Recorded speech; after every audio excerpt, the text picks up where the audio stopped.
fire, keeping that raw and uncut till the day I die. Till the day I die. Angry Cowboys fan, are you down to ride? Angry Cowboys fan, are you down to ride? Drop a like on the video, go ahead and subscribe.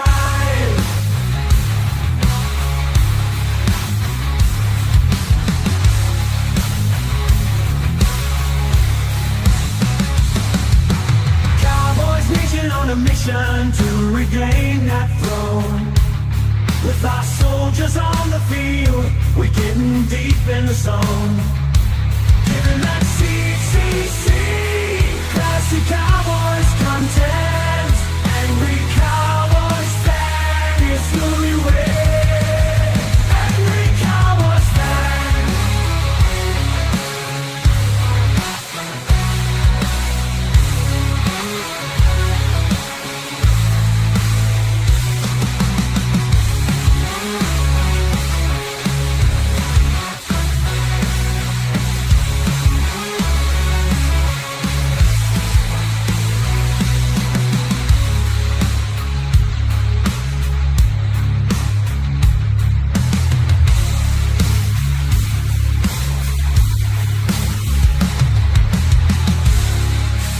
Getting that CCC, classic Cowboys tent.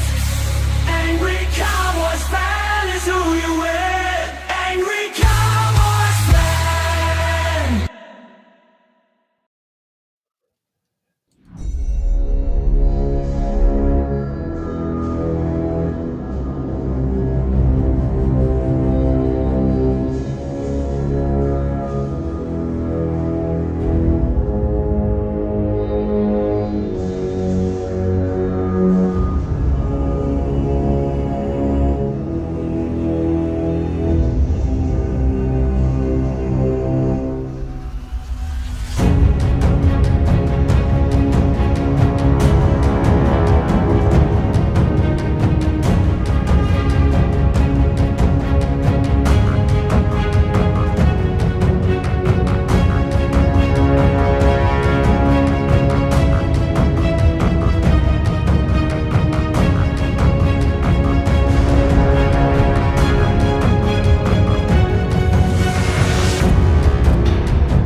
Get your popcorn ready as we talk about ball. Angry Cowboys Fan Podcast, and it's on. Get your popcorn ready as we talk about ball. Angry Cowboys Fan Podcast, and it's on. And it's on. And it's on.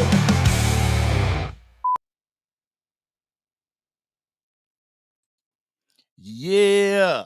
What's going on, Cowboys Nation and angry Cowboys fans around the world? Y'all know who it is. It's your man, the Angry Cowboys fan. Want to welcome each and every one of you guys to the Sunday freestyle from your man, the Angry Cowboys fan. I know I haven't gone live in a minute. But there has been some situations that's happening in the personal life. You know what I'm saying? Life always has a tendency to life on you. But for those that know, for those that rock with the channel, earlier this past week, my wife got sent to the ER. She messed up her ankle when we had all these guys over here working on our place. She was all right. She's all right. She's back home pretty good. Then my grandma, she had a seizure, so she was rushed to the ER, and she's back home. She's doing good. But now my brother Rick has been rushed to the ER, ketoacidosis, and he is in ICU right now. So it's been really hectic, and I'm actually going to be on my way down there to see him this coming Tuesday. So I'm going to try to do some videos to keep you posted. Like, I'm going to be traveling all Tuesday, so I'm going to have some videos to go ahead and be able to entertain you and inform you on the Dallas Cowboys while I'm in the air chilling. But don't get it twisted. Like I did before. When I was down there, I was making content from down there. So ain't nothing really going to change except the background. I'm gonna have my brother's background and everything, but I know that y'all are still going to rock with your man. And also, I need my prayer warriors out there. I need my prayer warriors for my brother and for the people that were involved. So please continue to send your prayers, and I'll be giving you updates. But man, if you rock with the channel, y'all know how we do this. If you rock with the channel, you know, first and foremost, I got to go to the chat, say what's up to the people in the chat, and I will be putting the link up there after I get a little bit into what we're going to be doing here today, so y'all can come up and give your raw and uncut. But remember, I got to see your face. I got to see your face, all right?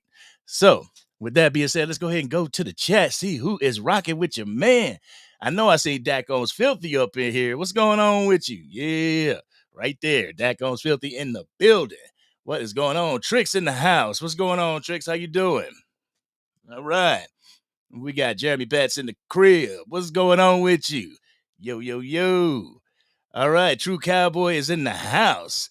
True Cowboy. Here we go. Here we go. Do I got a button for that?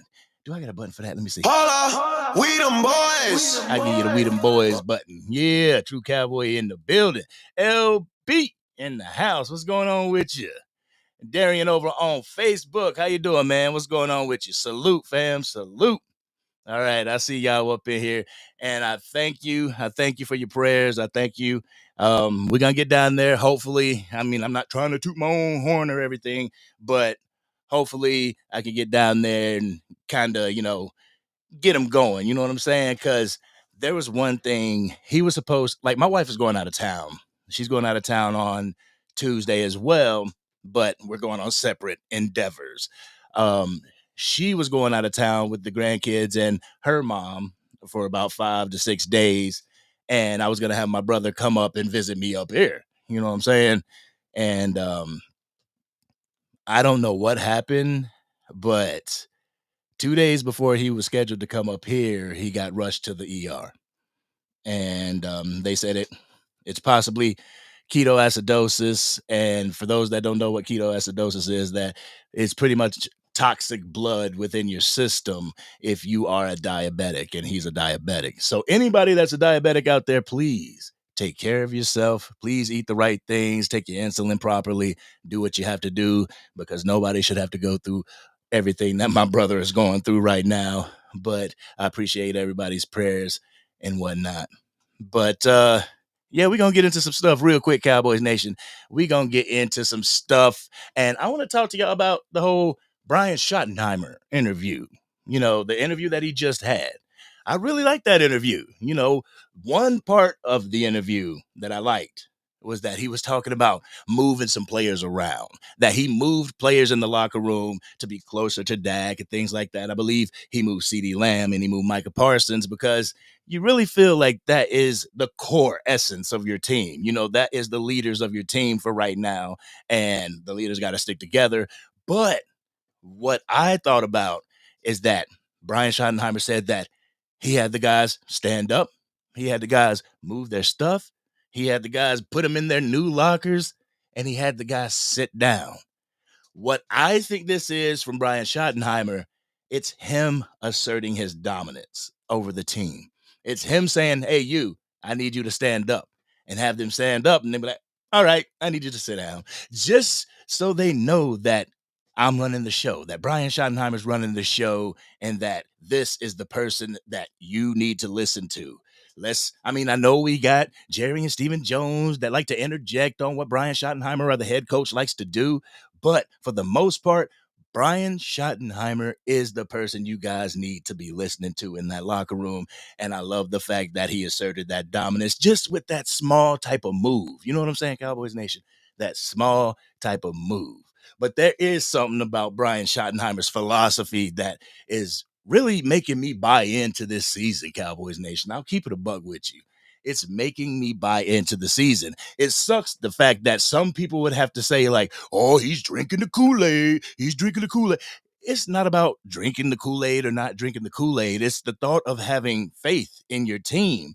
It's seeing these little nuanced things from your head coach and saying, wow, I like that. I get that. And for real, though, Brian Schottenheimer, he's really bringing he's bringing something to this Dallas Cowboys team that's getting me, and I don't know if it's getting you guys, but it's getting me on board with the entire philosophy. And I was also happy at the fact that Jerry Jones was not a part of this whole press conference. Every time that Jerry Jones is a part of a press conference with a head coach, he seems to take over that entire press conference. And I'm like, I'm not trying to hear what you got to say, bro. I'm not trying to hear what you have to say, Jerry Jones. What I'm trying to see with you, I'm trying to see your actions.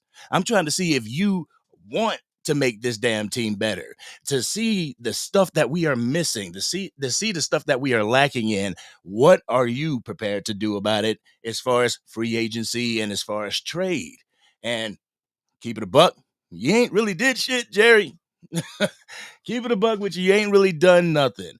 But I mean, I can say that I have a list of everything that has been done this past offseason. And Cowboys Nation, there is a lot of moves that have happened. But as far as like what money has been spent on the Dallas Cowboys, bringing players to this team, the highest paid player that they actually brought to the team, I want to say was Dante Fowler Jr. at $6 to $8 million.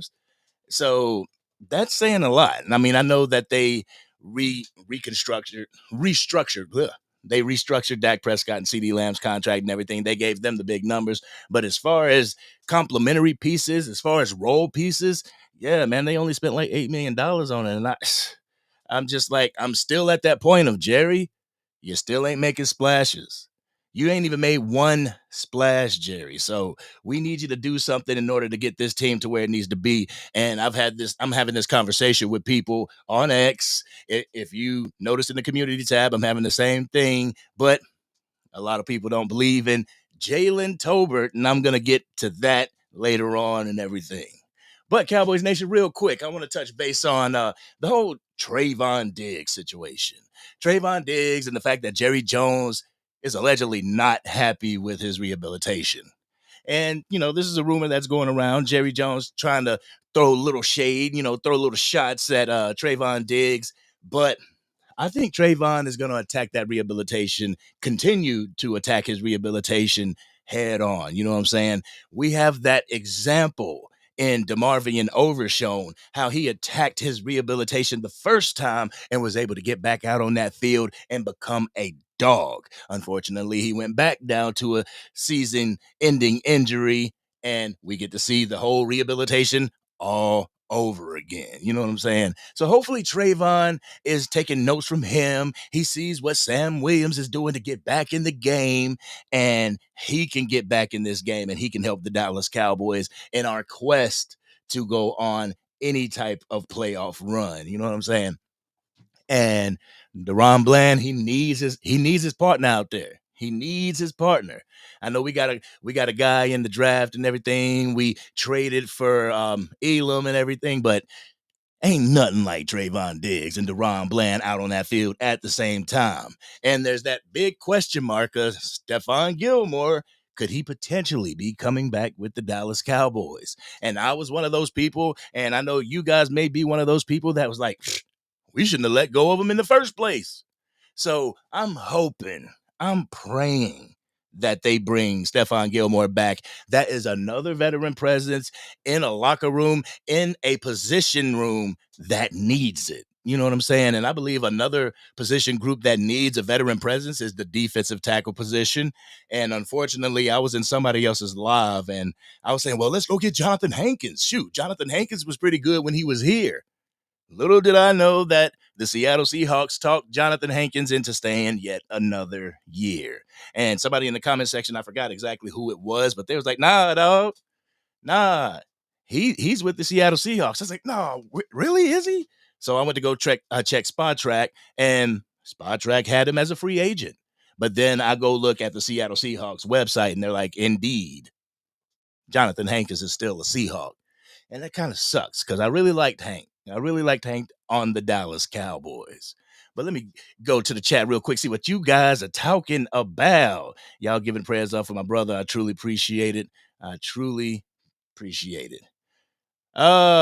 Tim, you're wondering where the Facts Over Feelings podcast is? Well, like I said, life it continues to life for a lot of people, and we got to get acclimated to life before we can jump back in on situations. Right now, we are trying to schedule to get back with the Facts Over Feelings. You're going to have the Angry Cowboys Fan Podcast as well as the Facts Over Feelings podcast. Heard from my dog, Sports Junkie, and he's like, yo, we about to hit this thing. We are about to hit it running and get Facts Over Feelings where it needs to be. So I appreciate your, asking about the Facts Over Feelings podcast. Me and Sports Junkie, we still brothers. That ain't never gonna change. You know what I'm saying? So just because you see the Angry Cowboys Fan Podcast doesn't mean that I don't support or I'm not with the Facts Over Feelings channel, because it's still going down. It is still going down. But make sure that you go over to the Facts Over Feelings YouTube channel and subscribe to the YouTube channel so you don't miss when we get back activated. You know what I'm saying? Hey, sizzling bacon. Sizzling bacon in the house. Hey, go Cowboys. And that's what I'm talking about. If you don't know by now, this channel, it's an optimistic channel. It's a channel that really supports the players. You know what I'm saying? I'll be on top of the domes of the front office. I'll be on top of the domes of the owner/GM. But with the players, you will see me going to bat for the players. I don't give a damn what player it is. You know what I'm saying? I've been going to bat for Mozzie Smith. I've been going to bat for Tyler Guyton. It is what it is because they are a part of the Dallas Cowboys. I would... With Jaylen Tolbert, sometimes it sounds like people are hating, me included. I don't want to take that from anything, because there's been times where I'm like, man, Jaylen Tolbert, I don't know, bro can't get it done. What's going on? And he's a part of this team, so I really got to catch myself doing that. And instead of putting these players down, I really want to start. I'm gonna get, can you do it? You know what I'm saying? Can you step up? Can you be that wide receiver too that everybody's asking for? Can you be that Robin, the CD Lamb's Batman? I want you to go out there and I want you to try, Jaylen Tolbert. I want you to go out there and give it your all, Jaylen Tolbert. Yeah, we represent and we respect every player on this team. And there's a reason why I say this, Cowboys Nation, and I'm going to get into it a little bit later, but y'all know the whole battle that I've been fighting this morning into the afternoon, and now here it is, almost 6 o'clock Eastern Standard Time, and I've still been fighting this battle. It's never going to end. Oh my goodness, it's never going to end, Cowboys Nation. And Trick said it right here, because if you're following your man and you see the community tab, you will see the thing that I put up. Let me see if I can bring it up real quick. Let me see if I can bring it up, Cowboys Nation. If you're not truly rocking with the channel, you get to see it. Let's see, where are we at? Boom, let's go here. Excuse me. All right, let's see if I can go ahead and share my screen with y'all. I'll show y'all what the dealio is. Angry Cowboys fan right here. Bye, all right, Cowboys Nation, we are on the community tab, and y'all see the Dallas Cowboys Zombies. It's the Dallas Cowboys Zombies. Watch out, Cowboys Nation. The Cowboys Zombie Horde will be coming after you if you support Dak Prescott.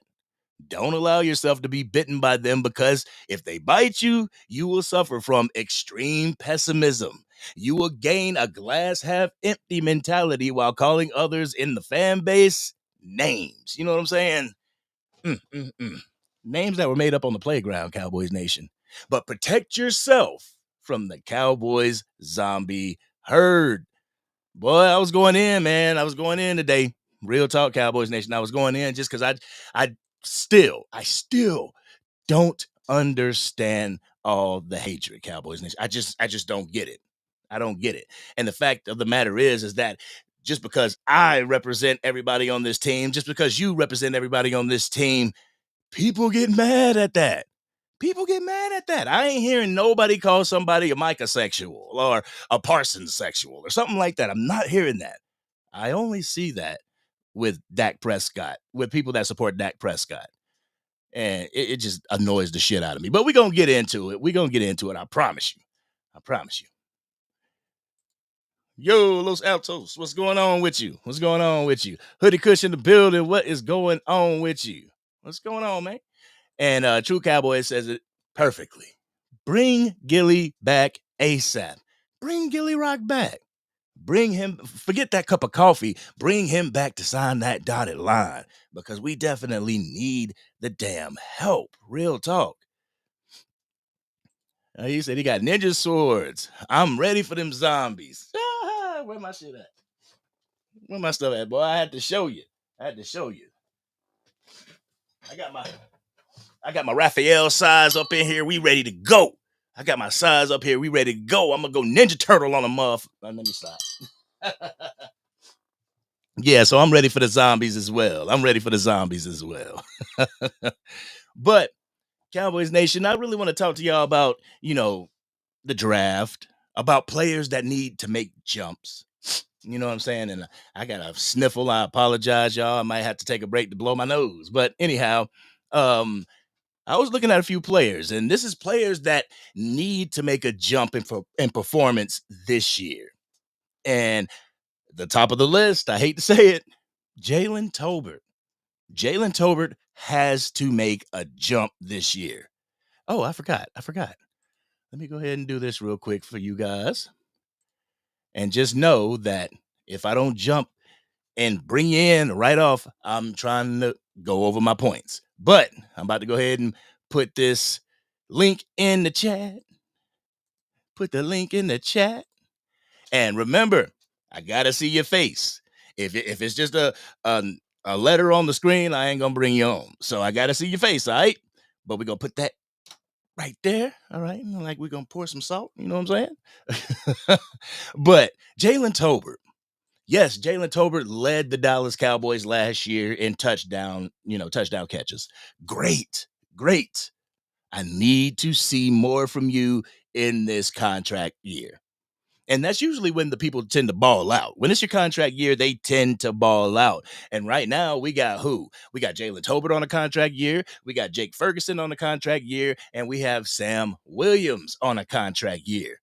Jaylen Tolbert needs to go this game. He needs to go into this season letting everybody know, putting Dallas Cowboys fans, putting anybody who had reservations on him on notice.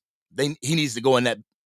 I was about to swear. He needs to go in there and just be like, listen, the wide receiver 2 spot is my spot.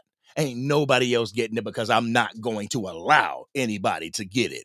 That's the mentality he needs to bring to this team, the mentality of I'm the dog. I am the Robin to his Batman. That's what he needs to bring, and that's what I hope to see from him this year. I hope to see, we be like, well, shoot, we didn't need to draft a wide receiver 2 because we got him right here in Jaylen Tolbert. That's what I'm trying to see, Cowboys Nation. Real talk. Another one, Jake Ferguson. But before I get into Jake Ferguson, I'm going to bring somebody up. Oh, never mind. I guess they just left. So I don't have to bring him up. But y'all be patient. All right. I will bring you up.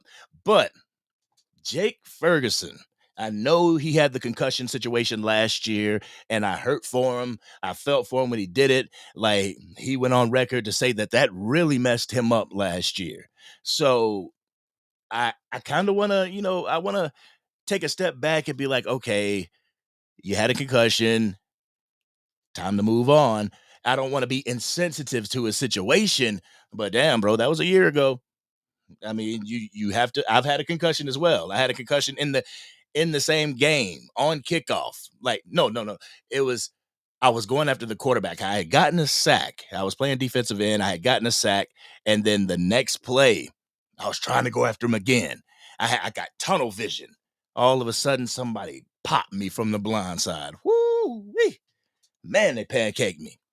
So they got a touchdown on that drive. They pancaked me. I ended up getting a concussion from that hit. And, they got the extra point after. But after that's the kickoff. And I'm on kickoff. You know what I'm saying? I'm on the kickoff. So I'm like, And what the concussion felt like.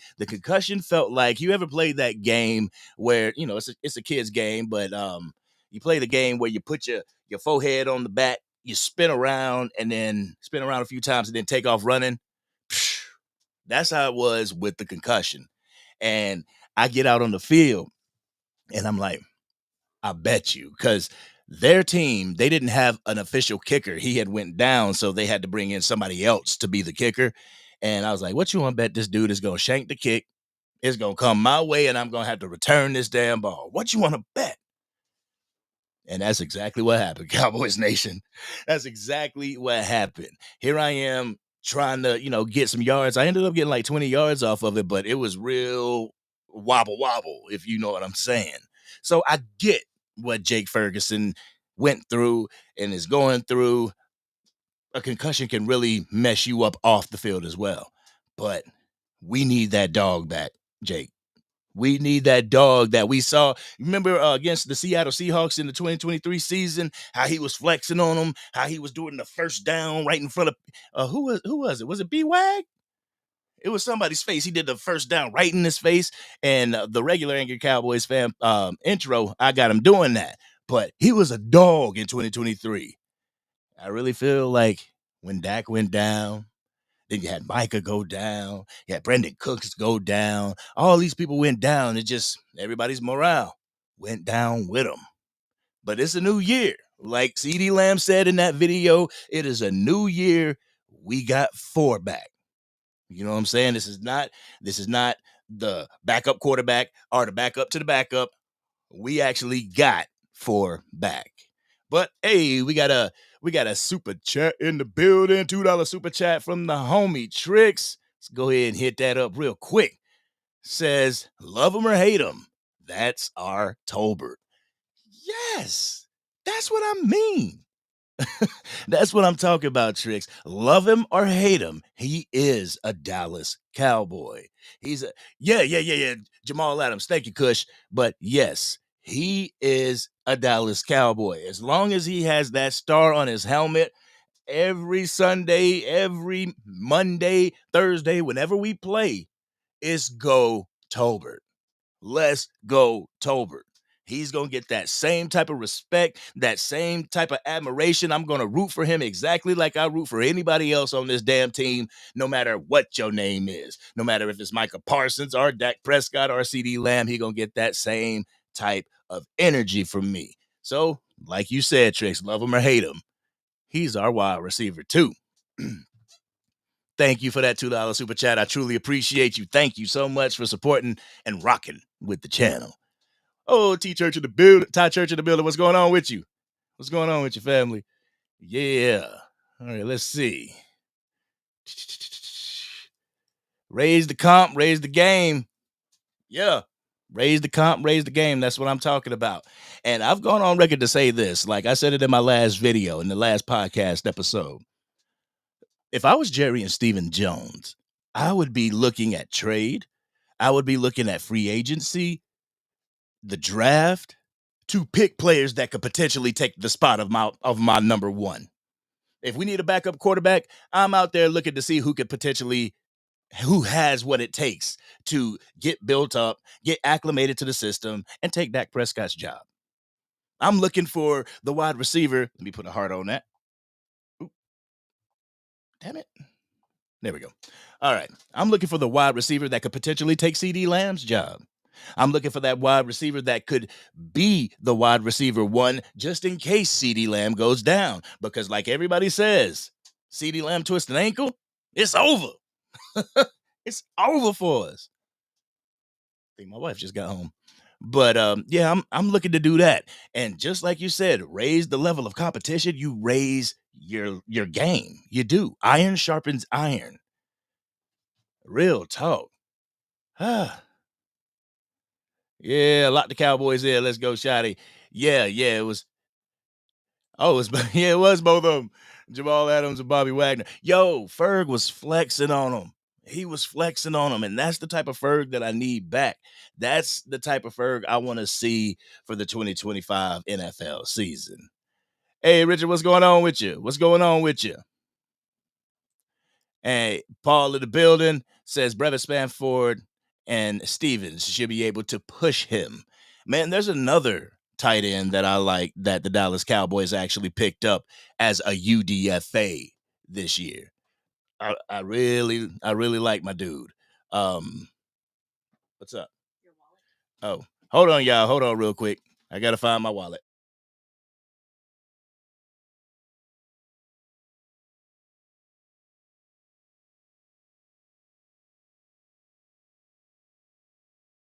Sorry, guys. My wife is trying to locate my wallet, and for some reason I can't find that mofo. Hold on, guys. Hold on. Hold on. Where my wallet? Huh. Shoot. Well, then just send me and I'll use my Cash App card. Okay. Sorry, guys.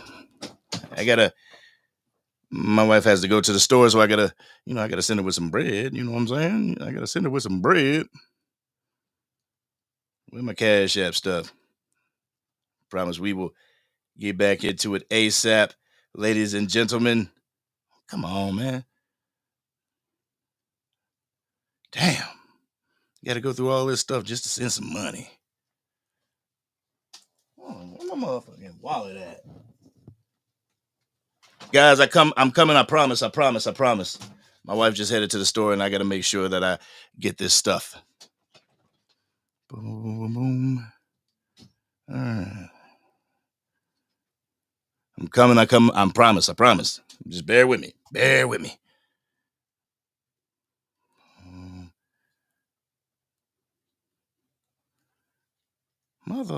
All right. Send it on out. We coming. I promise. My bad. Okay. Boom.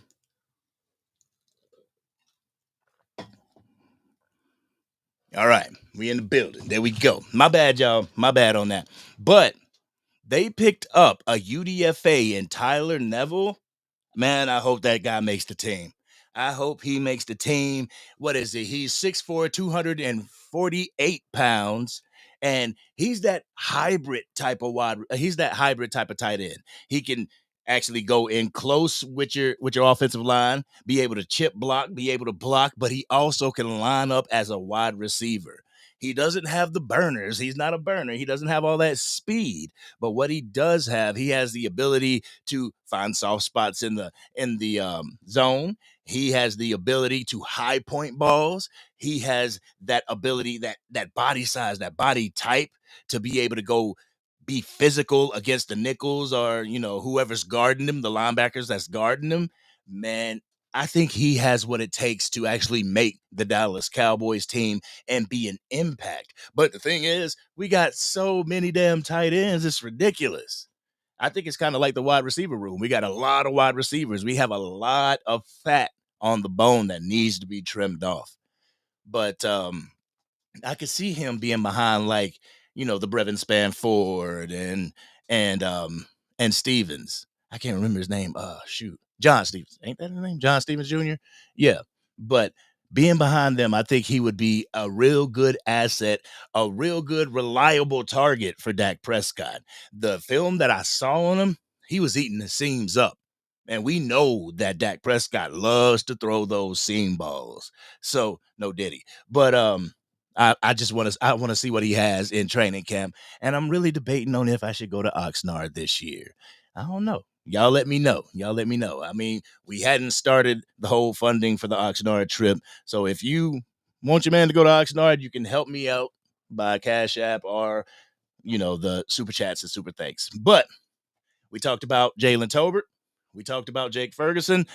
Another person that needs to make a jump in performance, and it's kind of his back is against the wall because he's coming off of a season-ending injury. It's Sam Williams. Sam Williams was looking to take the leash off, open up the gate, let the dog out. And then he got injured, season-ending injury. This happens to be his contract year. And in contract years, your man got to ball out. So I'm hoping to see that Sam Williams balls out. I'm also hoping to see DeMarvion Overshown comes back off of his injury, maybe December football. And that would be dope, Cowboys Nation, that if we have a defense through Matt Eberflus, we can have a defense that's, a top 5 defense. And then you get a DeMarvion Overshown coming back to that linebacker situation. That is a huge morale bump going into the playoffs if indeed the Cowboys make it to the playoffs or whatever. It's a huge morale boost. It's a huge boost for your team. It's a great boost for your defense. So I'm hoping to see those two guys, Sam Williams on the edge and DeMarvion Overshown at that linebacker position, to be able to make some noise whenever they come back. Hopefully Sam Williams is back for the beginning of the season. But and another one, let's keep it a buck with the linebacker position. Another one that needs to make a jump or he's going to be forced off the team, that's Damone Clark. I mean, Damone Clark, if we have to keep it a buck, he's probably one of the weaker linebackers on the team. But the thing is, when you got dogs out there beside you, you tend to play like a dog. So if we can get this defense acclimated and have that linebacker situation playing like dogs, I believe that Damone Clark will do the same, especially in a contract year. But he definitely needs to step up. But one person that's in the contract year that you're going to see step up, you're going to see Deron Bland make some moves. You're going to see that man have one hell of a year this coming year. I mean, is he going to go out and is he going to break his own record in the record books? He might not do that, but let's say we got a shutdown corner. He may only get like 2 picks of the year, but a quarterback's completion percentage is super low when they target him. I'm good with that. I went in, what was it? I went into the 2024 NFL season saying that I want to see our defense have more 3 and outs. I want to see our defense be able to stop a 4 and out, because there's a lot of teams in the NFL now that won't hesitate to go for it on a 4th and 3, 4th and 2. I'm trying to see our defense make those stops. And then when they make those stops, the offense comes out on the field and drains the clock. I mean, I know there was a few times where a lot of people were talking about, Dak is dink and dunk and our offense is slow. Yes, they start out slow. But what I mean is when the offense comes out on the field, I want the offense to eat the time of possession. I want the offense to be able to run the ball so that we can rely on the run game and the pass game if need be. The pass game if we're behind the sticks. But the run game is where it's at, to be able to eat that time of possession and keep your defense off the field as much as possible. Not trying to get into another situation where DeMarcus Lawrence was talking about that we were tired. I know he's not on the team, but I'm not trying to have anybody else tired. You know what I'm saying, Cowboys Nation? But also, before we get into the 3-year jumps, let me see what y'all saying in the chat. All right. All right, let's see. What Iceberg saying facts. Let me go trace him down, see what he's saying. And Tricks. Tolbert would get over 60 catches and 900 at least. Watch. I hope so. Like I said, I hope he comes into this year and he's ready to prove himself right. Because at the end of the day, I want to prove people wrong, but at the end of the day, you really want to prove yourself right. In proving yourself right, you prove all the haters wrong. So I am hoping that he gets over 60 receptions and he gets over 900 yards. That only helps our offense. And if we got some backs that can make a dent, I mean, they don't have to be Saquon Barkley, but you got to have your defense respect them. If we got that, we might be able to do something this season. And I'm not saying, we're going to make it to the Super Bowl. Nah. I ain't going that far, but we'll be able to do something that we weren't able to do last year. Real talk. And Los, yeah. Jonathan Mingo. When you look at Jonathan Mingo, you look at his route running and everything, how he gets up off the line and whatnot.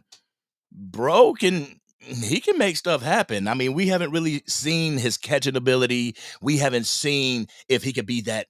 Somebody said we need a Tony Romo / Dez type of connection. And he hasn't showed that really. But he showed that he can put people in blenders. He showed that he can have exceptional route running ability. So if you have great route running ability, you have a tendency to be able to separate from the DBs, and that makes Dak Prescott's job easier. I know we got people in the fan base that say $60 million, shit, he shouldn't have to have an easy job. We want to make the quarterback's job as easy as possible. I don't give a damn if he making $350 million a year. We want him to have it as easy as possible. And Paul, I believe in Holton as well. I believe in Holton. Trayshawn Holden, like I looked at his film from Oregon. Bro has the size, he has the build, he has the knowledge, the football IQ he could be a great replacement to Brandon Cooks. Keep it a buck. I believe that he could be a great replacement to Brandon Cooks. And right now, going into the season, it's going to be CeeDee Lamb, Jaylen Tolbert, and Jonathan Mingo, Jalen Brooks. There's like 2 and a possible right now, 2 and 5 possibles if you play spades. You know what I'm saying? So I'm believing in the fact that Holden will be able to be that wide receiver 4. Be the wide receiver 4 under and that kind of kicks out Flournoy and everybody like that. But be the wide receiver 4, shoot for the wide receiver 4, and if you can beat anybody out within the wide receiver 3 or 2, go ahead, get it, because that man is a red zone threat. Just like Tyler Neville, he's a red zone threat. I believe Holden could be a red zone threat as well. That man has a knack to find those soft spots. He flourishes in zone coverage. Real talk. I watched this film, and that man made it so easy on their quarterback. On Dylan Gabriel, made it easy for him. I started even playing with Oregon in college football 25. And he was shining on that too. And Carlito Cash, I'm going to bring my Xbox with me down, to North Carolina. So make sure we're going to get some games in. You know what I'm saying? We're going to get some games in. But, I believe in Holden as well. All right. Hoody Cush says, I'm not looking at the UDFAs. I'm looking at the new additions, the Kenneth Murrays, the Jack Sanborns. And see, that's the thing. It's cool to look at those people. It's cool to look at them, but at the same time, you also want to look at your depth too. And I mean, I know Kenneth Murray and Sanborn is going to be a part of the depth, but who's behind them? And that's the problem that the Dallas Cowboys have had. We've had great talent at the 1s, and then the drop off at the 2s, and then whoop, the huge drop off between 3 and 4. You know what I'm saying? And I believe that a great rotation is what gets people far in this league. To be able to, and like I said in my video, the defensive end position, I believe they have a great rotation for 3 teams. Team 1, Team 2, and Team 3, they have a great rotation to where they can keep up that pass rush when it comes to the quarterback. Especially if we're pinning our ears back, man, the defensive ends are off the chain. You know what I'm saying? Let me see real quick. I got that pulled up. I got that pulled up right now. So like Micah Parsons, Dante Fowler Jr. Boom. We take them out. You got D Easy and Marshawn Nealon. And then we take them out. You got Peyton Turner. And then you got Sam Williams. Like, yo, it's looking all right. You know what I'm saying? Our pass rush is looking all right. Like I said in my video, that is probably one of the most complete positions on this damn team. And I think the quarterback position is complete too, but some people would argue with me. But anyway, all right, Richard says, Shotty gonna have them boys ready in case of any scenario, and that is the important thing. Hey, Angie, how you doing? How you doing, sister? I'm sorry. I'm sorry. But for real, Richard, that is really important. I believe that Shotty is going to have these guys ready to run through a brick wall for him. And I love the fact that he has this chip on his shoulder. I've said this in a video before too. This chip on his shoulder. The fact that he has made it to an AFC championship, even though people don't really want to talk about that, he's made it to an AFC championship.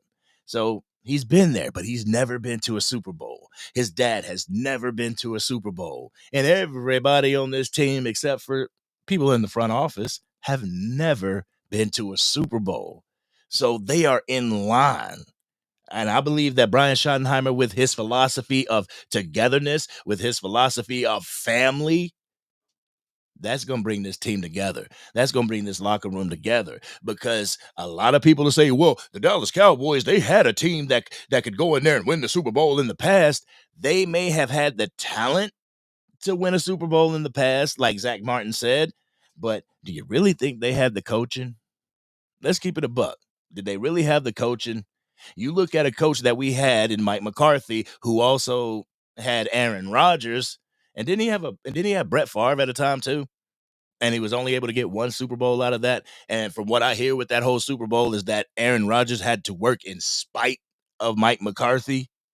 You know what I'm saying? So here we are as Cowboys fans sitting here talking about, damn, Coach Clapp.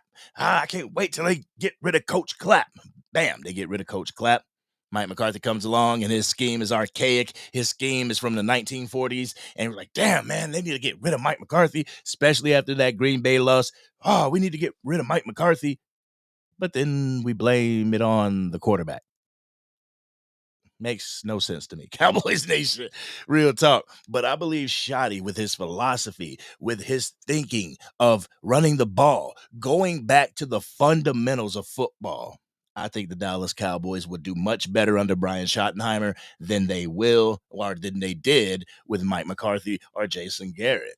So even though this is his first year in coaching, this is his first stint, I truly have this belief that Brian Schottenheimer could get something done within the 4 years that Jerry Jones has signed him for. Real talk. And, oh, you drinking the Kool-Aid. I be that. I be that. And Miss Angie in the building. Like I said, I'm sorry. For those that don't know, I tended to overstep my boundary and did something that Angie wasn't looking for. I shared some content and I apologize for shining the light. She was like, I ain't trying to have all this attention. But I apologize, sister. But I just feel, and I'll keep it a buck, what you say is real talk. What you say is real talk. And when I listen to it in the morning, it gets me pumped. And I know if it gets me pumped, it's going to get somebody else pumped. And it could help somebody in their day-to-day. You know what I'm saying? A person that is going through the exact same thing you could be going through. You know what I'm saying? And I'm saying, you know what I'm saying, a lot. But sister, I appreciate you. And I appreciate everything that you do. You know what I'm saying? Keep it going. All right, let's see. Javonte Williams is like my cousin. Okay. So I got high hopes for bro. Okay. Him and Blue can be a fire and lightning combo. I want to see Javonte Williams shine.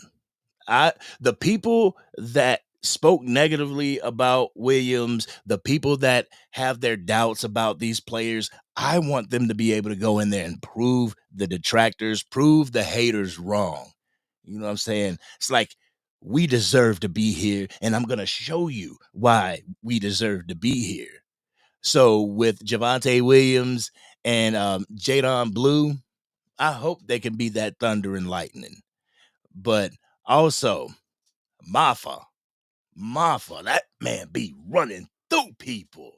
I watched this film and I'm like, holy moly, does he have all these type of jukes? He really doesn't, and I don't think he realizes that in his head because he tries to do it. And people are like, man, get the hell out of here and just tackle him. But if he runs through a dude, whoo-wee, man, I seen that. I was like, oh, get him. Violence. You know what I'm saying? The mantra, the moniker that Brian Schottenheimer is preaching to the team, violence. And you see that in Mafa. And every time, I promise you, every time Mafa scores a touchdown, y'all know that chant from Black Panther with M'Baku, and actually Vacha Lombardi uses it. Mafa, yahoo, hoo. I'm gonna say that when Mafa scores. I want to say Mafa, yahoo, hoo. Yeah, boy, that's what I'm talking about. He looks like a dog, man. Mafa looks like a dog. And I know that our backfield, our running backs, aren't the huge names that everybody was looking at, like the Ashton Genties and the Amarion Hamptons and the Travion Hendersons. But they look like they can add some stuff to this Dallas Cowboys offense. And with the scheme that Brian Schottenheimer is going to bring to our Dallas Cowboys, I think it's going to be a much better run game than what Mike McCarthy was giving us. And I was looking at the stats and everything, how we shaped up as far as the run game was with Mike McCarthy. And I was like, well, shoot, Mike McCarthy ran, like 47% of the time or 53% of the time and blah, blah, blah. We were top 5 running the ball with Mike McCarthy. But the homie Skywalker still put me onto it. He was like, yeah, we might have been running the ball a lot, but he didn't know the times to pick to run. He didn't know how to scheme and develop a run game. And that's something that I feel that we really suffered from as I stepped back and actually thought about what Skywalker still was saying. I was like, he's absolutely right. Like, just because we put a Deuce Vaughn up in there and we run an inside zone doesn't mean that that's good for Deuce Vaughn and that we're going to gain positive yards because of that. And also I was thinking about because it seems like we're going running back by committee once again. But I was thinking about this whole situation where the running back by committee does the offense no good. It does the offense no good because once you have one type of running back in there and the defense recognizes it, they're going to be like, oh, okay, they got that running back in there for pass pro. They're going to pass. Or they got that running back in there because they're going to run an outside zone because he's fast. Hold the edge. We needed a dog that could do all 3 downs, that could be our leading rusher, the person that starts the game and only comes out for a breather or 2. We got to stop doing this running back by committee. I remember when we did the wide receiver by committee and it didn't work. We tried the running back by committee and it didn't work. Jerry, you had a plethora of running backs at your disposal during this draft. And once again, we looked at the running back position as, we can pick them up later. And we got the kibbles and bits of the running back class. But Trix, you're right. I hope Javonte Williams is a dog for us. Real talk. And who would I want to see as the running backs? I would like to see, running backs. Javonte Williams, Jadon Blue, Phil Maffa. And there's a toss-up between Miles Sanders and Deuce Vaughn. Miles Sanders not really getting the play time that he wanted because you had a Saquon Barkley over there just dogging people out. So we don't need Miles Sanders as far as the Philadelphia Eagles were concerned. So we didn't get to really see what he's capable of. I mean, you can look at years prior and see, okay, pretty good running back. But last year he didn't produce anything because of Saquon. Wasn't it because of Saquon Barkley? I believe so. Or what am I thinking? Or was it? Let me check this out. Because he came from the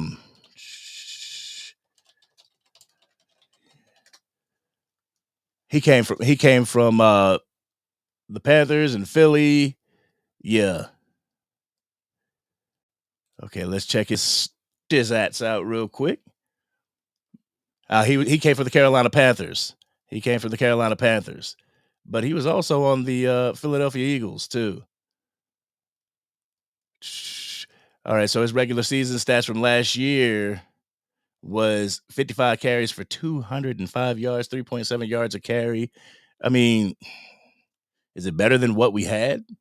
Yes. And I mean, everybody knows that I am a Rico Dowdle dude. Like, I put on for Rico. You know what I'm saying?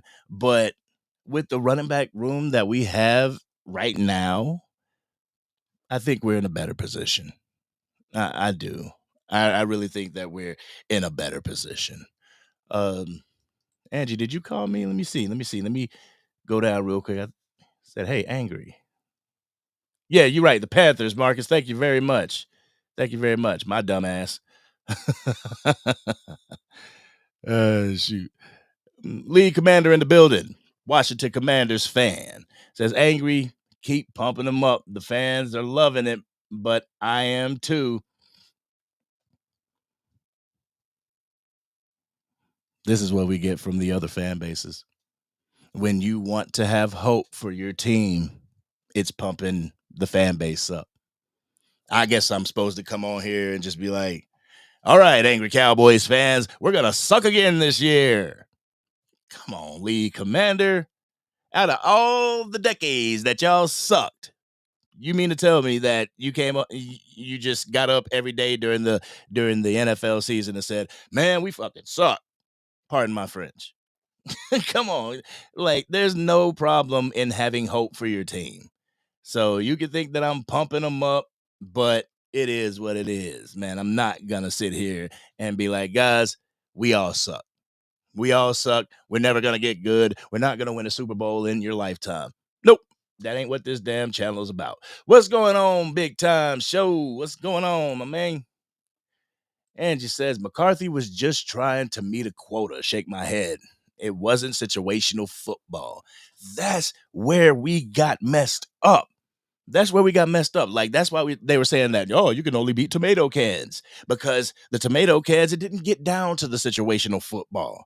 With the harder teams, it got down to situational football. With the even tougher teams, it got down to situational football and clock management. And when it got to that point, you're talking about Dak Prescott with deer in headlights look. You should have looked at Mike McCarthy, because once it got to that point, Mike McCarthy didn't know what to do. And what he did do was lean in on his own understanding of the past and go back to his philosophy. And that was pretty much nothing but inside zones. You know, so Mike McCarthy, I think Brian Schottenheimer is going to do much better. I think he's going to do much better, because in a situation where they were in Seattle, when Brian Schottenheimer was in Seattle, they were telling him, like, man, we need to throw the ball. And he's like, because, they had Russell Wilson. We need to throw the ball. Like, nah, man, I'm trying to ground and pound. Because at the end of the day, that's what wins championships. I know people say defense wins championships and all that stuff, but if you got a dope run game that they can't stop, who's going to stop it? Who's going to stop you? The Philadelphia Eagles had a dope-ass run game. Who was able to stop them? The fundamentals of football. And I believe that's where, like, Mike McCarthy went wrong. He didn't really use the fundamentals because he didn't even know how to use Brandon Cooks. I'm kind of glad we got rid of Mike McCarthy, but at the end, a part of me was like, damn, we got rid of Big Mike. Damn. But then when they got Schottenheimer, and I'm like, okay, let's see what this dude is about. And the more he talked about his scheme and philosophy, the more I got on board. So I am with Shotty. Nope, I ain't gonna say it. Yeah, I'm riding Shotty with Shotty. And I'm about to say, I'll make that sound like a Diddy case. Oh, no, ew. But, hey, Justin, what's going on with you?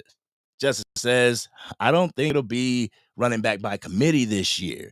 I think by camp's end, we know who our RB1, 2, and 3 will be. Shotty is doing everything different than Mike, and I love it. That's my thing. And, according to league commander, that's pumping people up. But you can see the stark differences from how Brian Schottenheimer is putting together this team and operating at this time before training camp and what Mike McCarthy was doing. And I believe that all 53 of these players, 53 of these guys that's going to make the roster, as well as the 16 that are going to be on the practice squad, are all going to be willing to run through a brick wall for Brian Schottenheimer.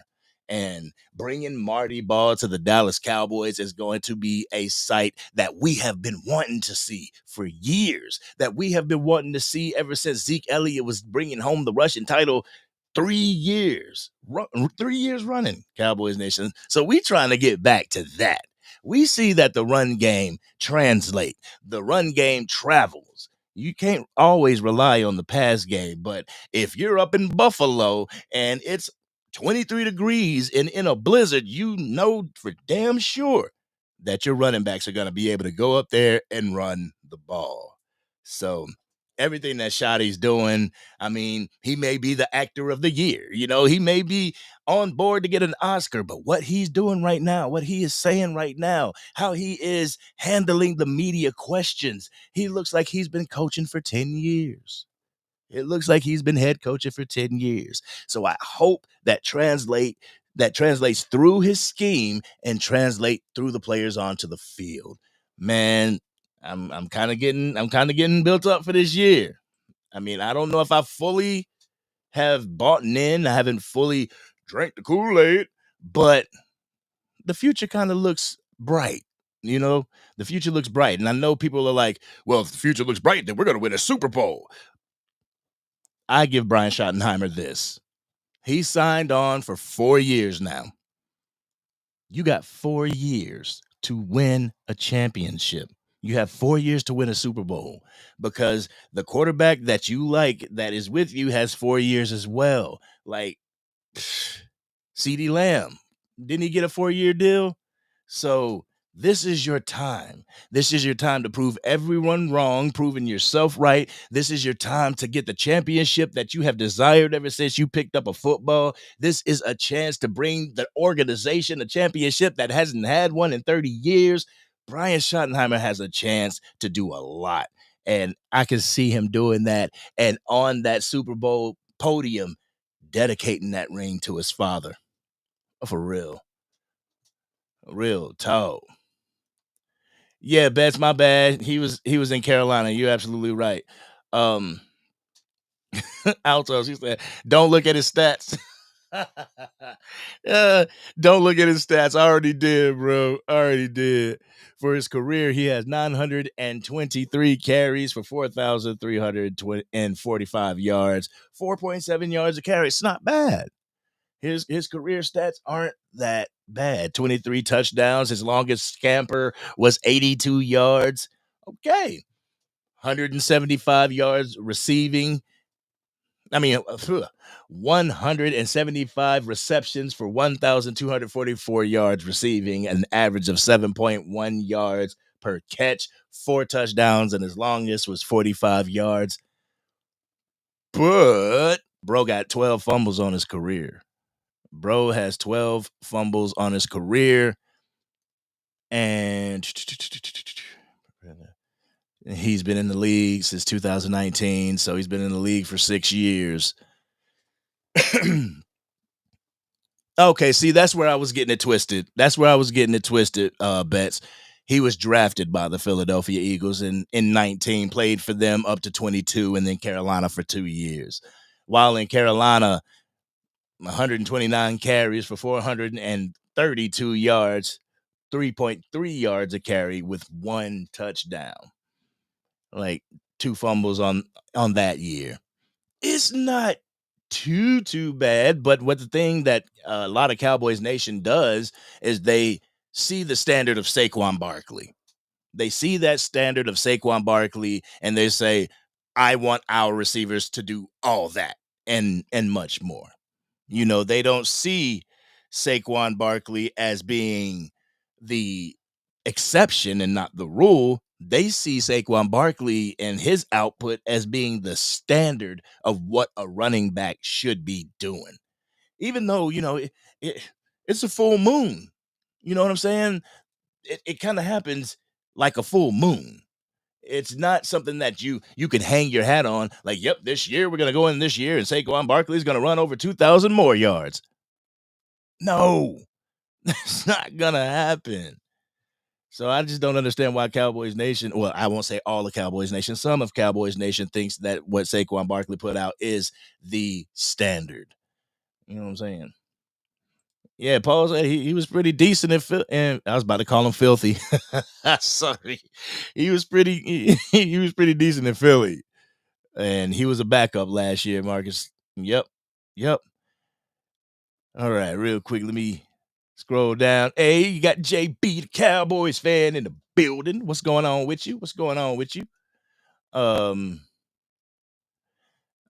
Zeke produced like Barkley did, and as far as yardage, he didn't, but as far as impact on the game and the team, yeah, I believe Zeke within his first 4 years had an impact, like super impact. Like the defensive coordinators had to scheme like we have to look out for him. We have to make sure he doesn't destroy us. Then he kind of slipped off after he got paid. And that kind of sucks. uh, yeah, Paul says he has Dak and Lamb for the tenure of his contract. That's what I'm saying. They're kind of like joined at the hip. Where I thought Mike McCarthy and Dak Prescott would be joined at the hip, I figured that Jerry Jones would have extended Mike McCarthy so that Mike and Dak could ride out together.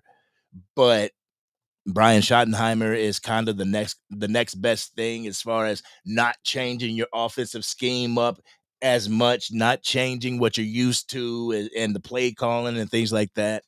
So now Shotty and Dak are joined. Like at the end of these 4 years, I could see Dak Prescott retiring, and if Brian Schottenheimer does good, continuing. But if he falls off a cliff, then at the end of these 4 years, then you could potentially move on from both Dak Prescott and Brian Schottenheimer. But lead commander, angry in the DMV area, we have a go-go band called Trouble Funk, and one of their hits was a song called Pump Pump Pump Me Up. Okay. Word. I'll be down in the DMV for a short second on Tuesday. I got a layover at Dallas. But pump, pump, pump. So what was Washington Commanders fans saying about Jayden Daniels before Jayden Daniels went out on the field? Were y'all pumping your team up? How about the game before y'all met up with the Dallas Cowboys? Were you pumping your team up? Because if I remember correctly, I mean, let me see. If I remember correctly, I want to find it. Real quick. I know it's in my short somewhere. No, Diddy, that didn't sound right. Let's see. Come on, I ain't got it on here. Yo, I'm gonna find it. Hold on, I'm gonna find it. I'm about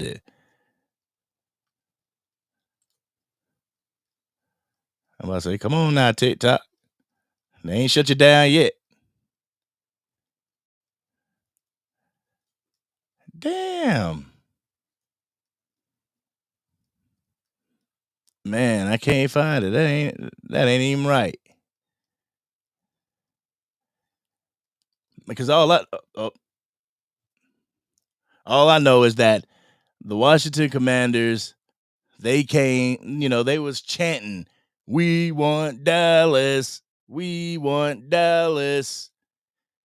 Then you got Dallas and you got beat. You know what I'm saying? So my thing is like, do you pump your team up? Do you want your team to win? It's not a given that your team is going to just go out there and beat everybody. You know what I'm saying? Up.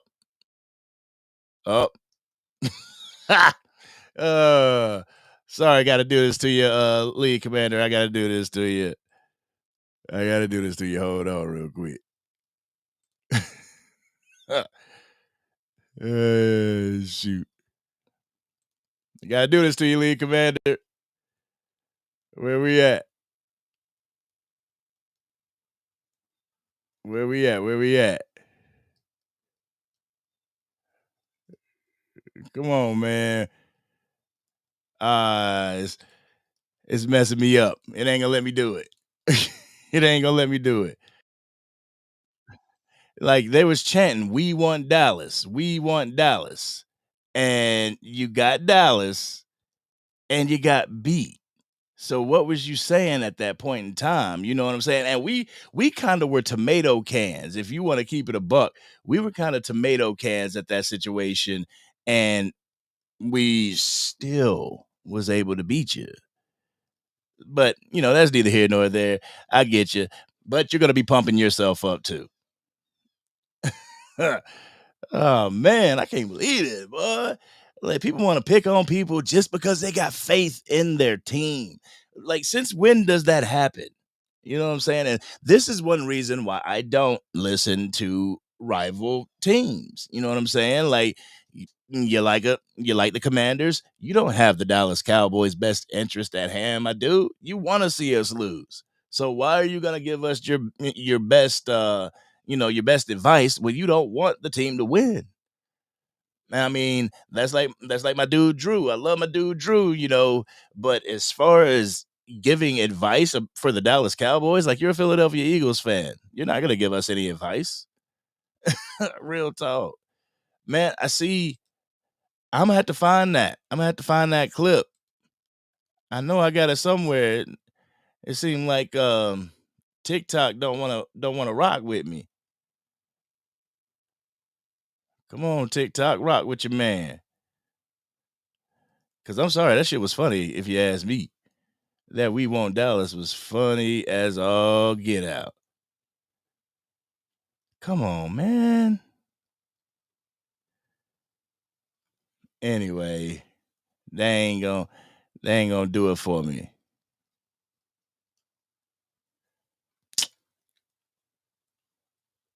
That's a mo bull. Up.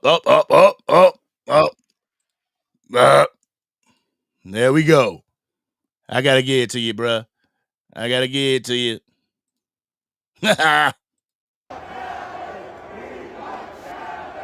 We want Dallas.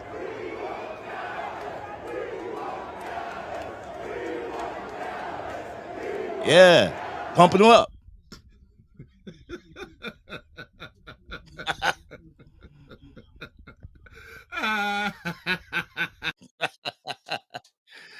Yeah. Yo, I laugh at that because y'all wanted it. You got it. uh, see? See? I'm speaking facts. I want y'all to lose every game. So why would we take stock into what you're saying? You know what I'm saying? You want us to lose every game. I think Raheem got it right. Bro, just trolling. you know? Oh man. The Commanders want Dallas players. Hey, they got Dallas players and they got Mollywop.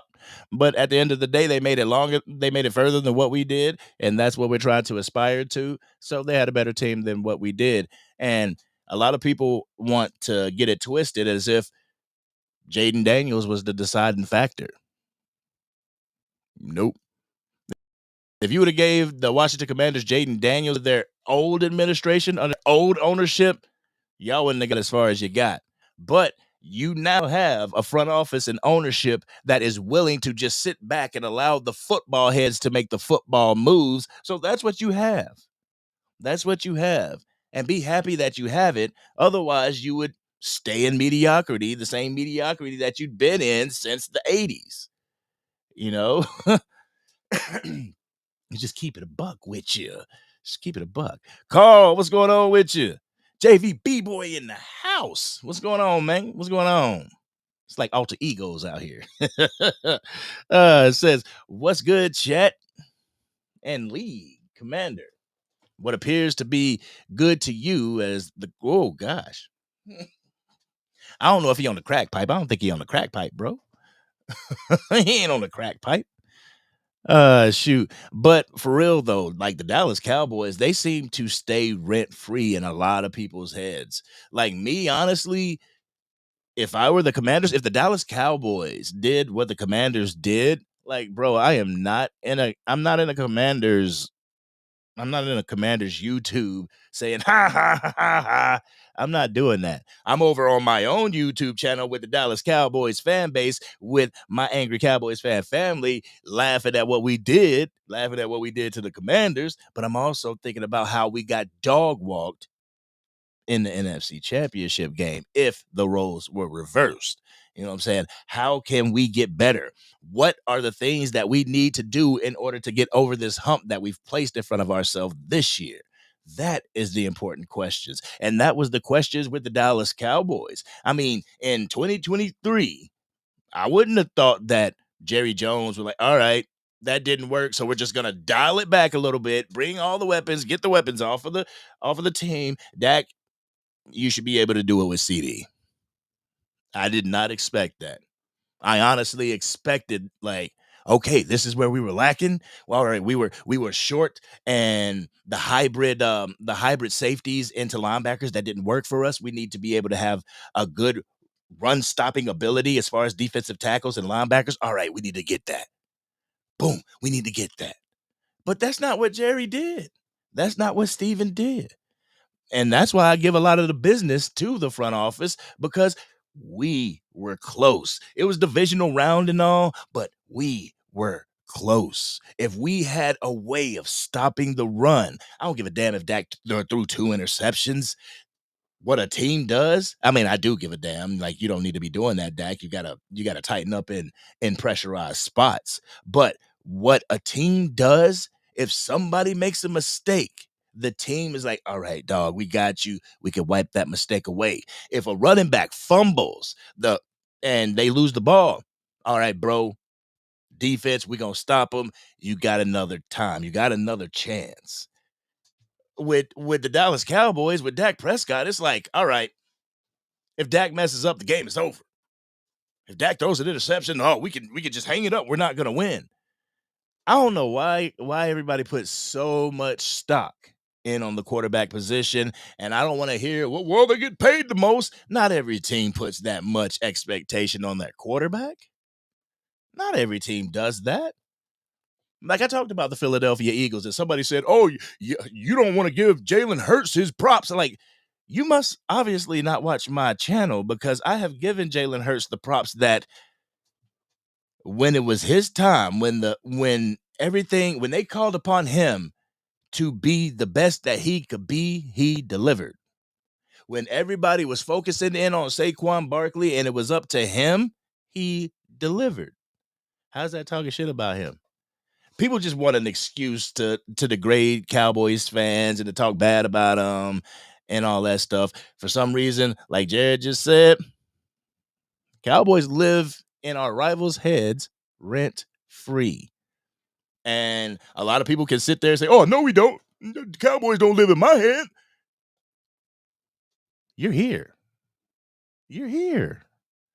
I mean, unless you're just here to, to support me, then I appreciate you. I appreciate that. That's real shit. But I tell you, I'm not going to be a Cowboys fan in anybody else's chat as far as like Eagles, Commanders, Giants. Nah. Nah. But Lee Commander says we still want Dallas, Philly, the Giants, and everybody else too. Is that pumping your team up? Is that pump me up? It is. It is. And there's absolutely nothing wrong with pumping your team up. There's nothing wrong with it, bro. Continue to pump your team up, as I'll continue to pump the Dallas Cowboys up. Yeah. Chub in the building. What's going on? Nah, we mixed in the DMV. Now, what you mean y'all mixed in the DMV? Yeah, let me know. They had a better quarterback. Okay. So what?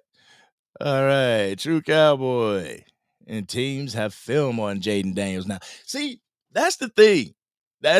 Last year, it was, oh man, CJ Stroud is so much better than Dak Prescott. Whoop, whoop, whoop, whoop, whoopity whoop. They don't talk about him no more. Now the flavor of the month is, oh, Jayden Daniels is better than Dak Prescott. Whoop, whoop, whoop. They ain't gonna talk about him again this year. You know what I'm saying? They're just not going to do it. And then they're going to have to find some other schmuck that is a rookie that is having a good rookie season, even though Dak Prescott had the exact same rookie season. But, I mean, not the exact same, but he balled out in his rookie season. Just give it a couple years. Maybe they'll be talking the same shit that they talk about Dak Prescott about some of these other people that don't make it to the Super Bowl. or that is divisional and done all the time. Or it could just be that that's how they treat our quarterback, no matter who the quarterback is. It's a damn shame. That's what it is, family. That's what it is. At the end of the day, we all men and women. At the end of the day, my respect for y'all goes further than football. You know what I'm saying? My respect for y'all goes goes into life. This football is a small fraction of our lives. And that's something that I hate to see. I hate to see people that football affects them so much that they have to sit here and degrade other people to make them feel better, to make them feel better about their football situation and things like that. It's like, nah, bro, this football stuff is small. At the end of the day, we all human damn beings. You know what I'm saying? Hey, is Miss Matrix in the building? I didn't see Miss Matrix come in. Is she in the building? If so, it's good to see you, sis. It's good to see you. All right, let's see. Raheem said, I wish I had friends who are Commanders.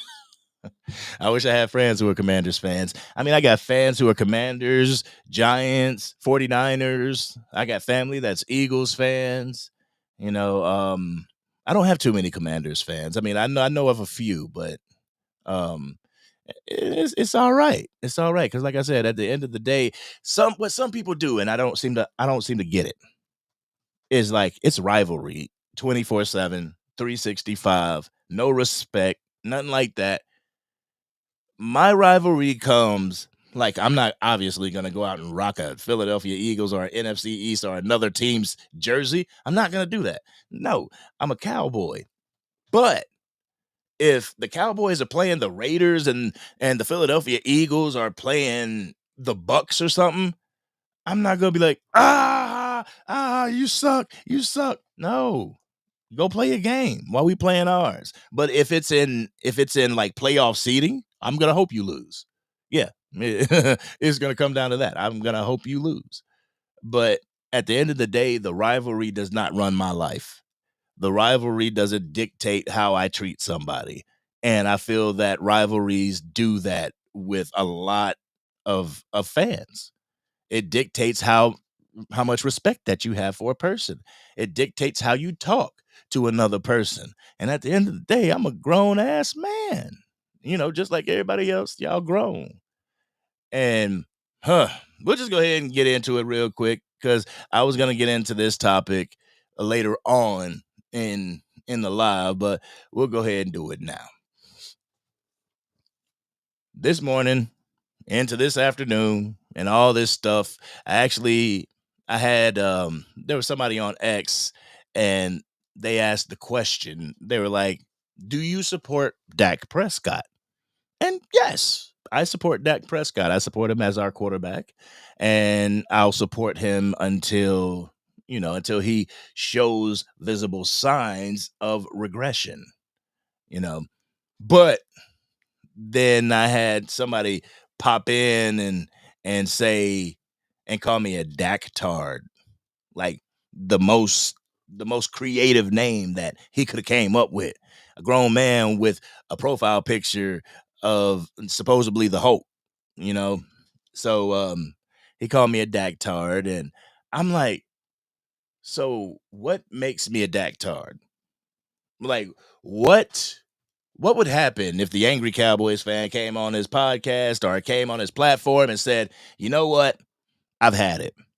I'm done with Rain Dakota Prescott. I want to move on from him. What are you people who call others Daktards and stuff like that gonna do? You're gonna high five and you're gonna move on, right? That's kind of like a virus. Real talk. I mean, you might not want to hear it, but the way you're looking at the team, the way you look at the quarterback position, you're in the minority. And what the minority tries to do is they try to establish their thoughts, their beliefs on the majority to get the majority to switch over. Like I said, that's why I put the whole zombie thing in the community, is because they want to bite you. And then when they bite you and you turn into that anti-Dak person, what is your task done? My work here is finished. And then you're gonna walk off and go do it to the next person until they say, you know what, I'm tired of Dak. What is your motivation?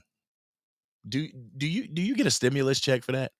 Like, do y'all get commission for changing people into people that don't like Dak? Or do y'all just get like this kick out of it every single day? Like, I told that person. That's kind of like the person that, liberal tears. You get off on this shit. And that's the funny part. People get off on it. I don't know, but me, I love football. I do. I love football. I love the mechanics of football. I love when people display their IQ for football. Like, I'm actually doing an Angry Cowboys Fan Podcast. Going to release it before I get on the plane, and I'm talking about in the episode. I'm talking about what it takes, what a quarterback has to go through before he even throws the ball. And I don't think a lot of people understand it. You know what I'm saying? I don't think a lot of people get what the quarterback has to do and what responsibilities that the quarterback has on the team. I think a lot of people hear what the 3 and 4 letter networks talk about, and they're like, yeah, that's what I believe. Yeah, I believe that everything falls on the quarterback, when it absolutely doesn't. You know what I'm saying? When we have a major win, that ain't just the quarterback. That's the entire team working together. Cohesion. You know what I'm saying? That's a well-oiled machine that is working and putting out the product that you want it to put out. It's not just your quarterback playing ungodly. It's not. So for people to associate a losing record or a winning record with just the play of the quarterback is nonsensical. Even with the Washington Commanders lead commander, Jaden Daniels was great. He was great. We didn't have film on him. He was great. Nobody else had a say in that. Why were y'all so happy that you got Deebo Samuel? Because other players matter. Football players matter. It ain't just the quarterback. You're not going to a court and playing one-on-one, your quarterback against my quarterback. It doesn't work that way. There are other things that play into factor for a team to win a game, let alone a championship. You know what I'm saying? But anyhow, you follow all the NFC East social medias? Word. Carl in the building. Carl, what's going on with you? Says, I am in 2 separate chats, the Dallas Cowboys and the Ohio State Buckeyes. My team's never anyone else's. Man, I put up something in the community chat asking what college team I should root for, because I really hadn't been involved in the college scene.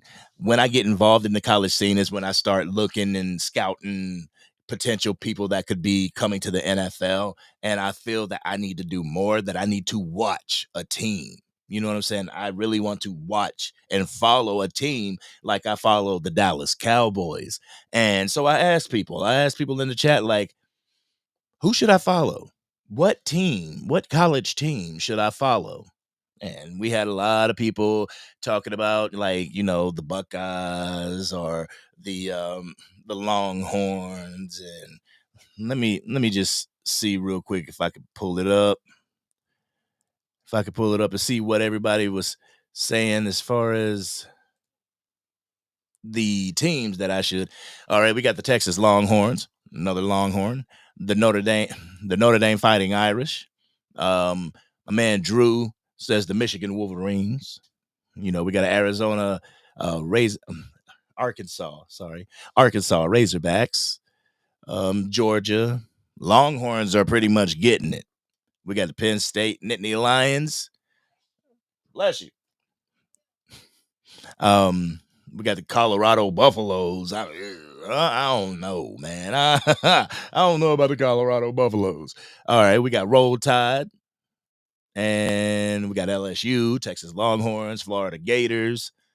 And a part of me is just like, man, maybe I should follow the Longhorns. Maybe I should follow the Texas Longhorns. That way, whenever college football starts, I can follow and give y'all updates on the Longhorns. Y'all let me know.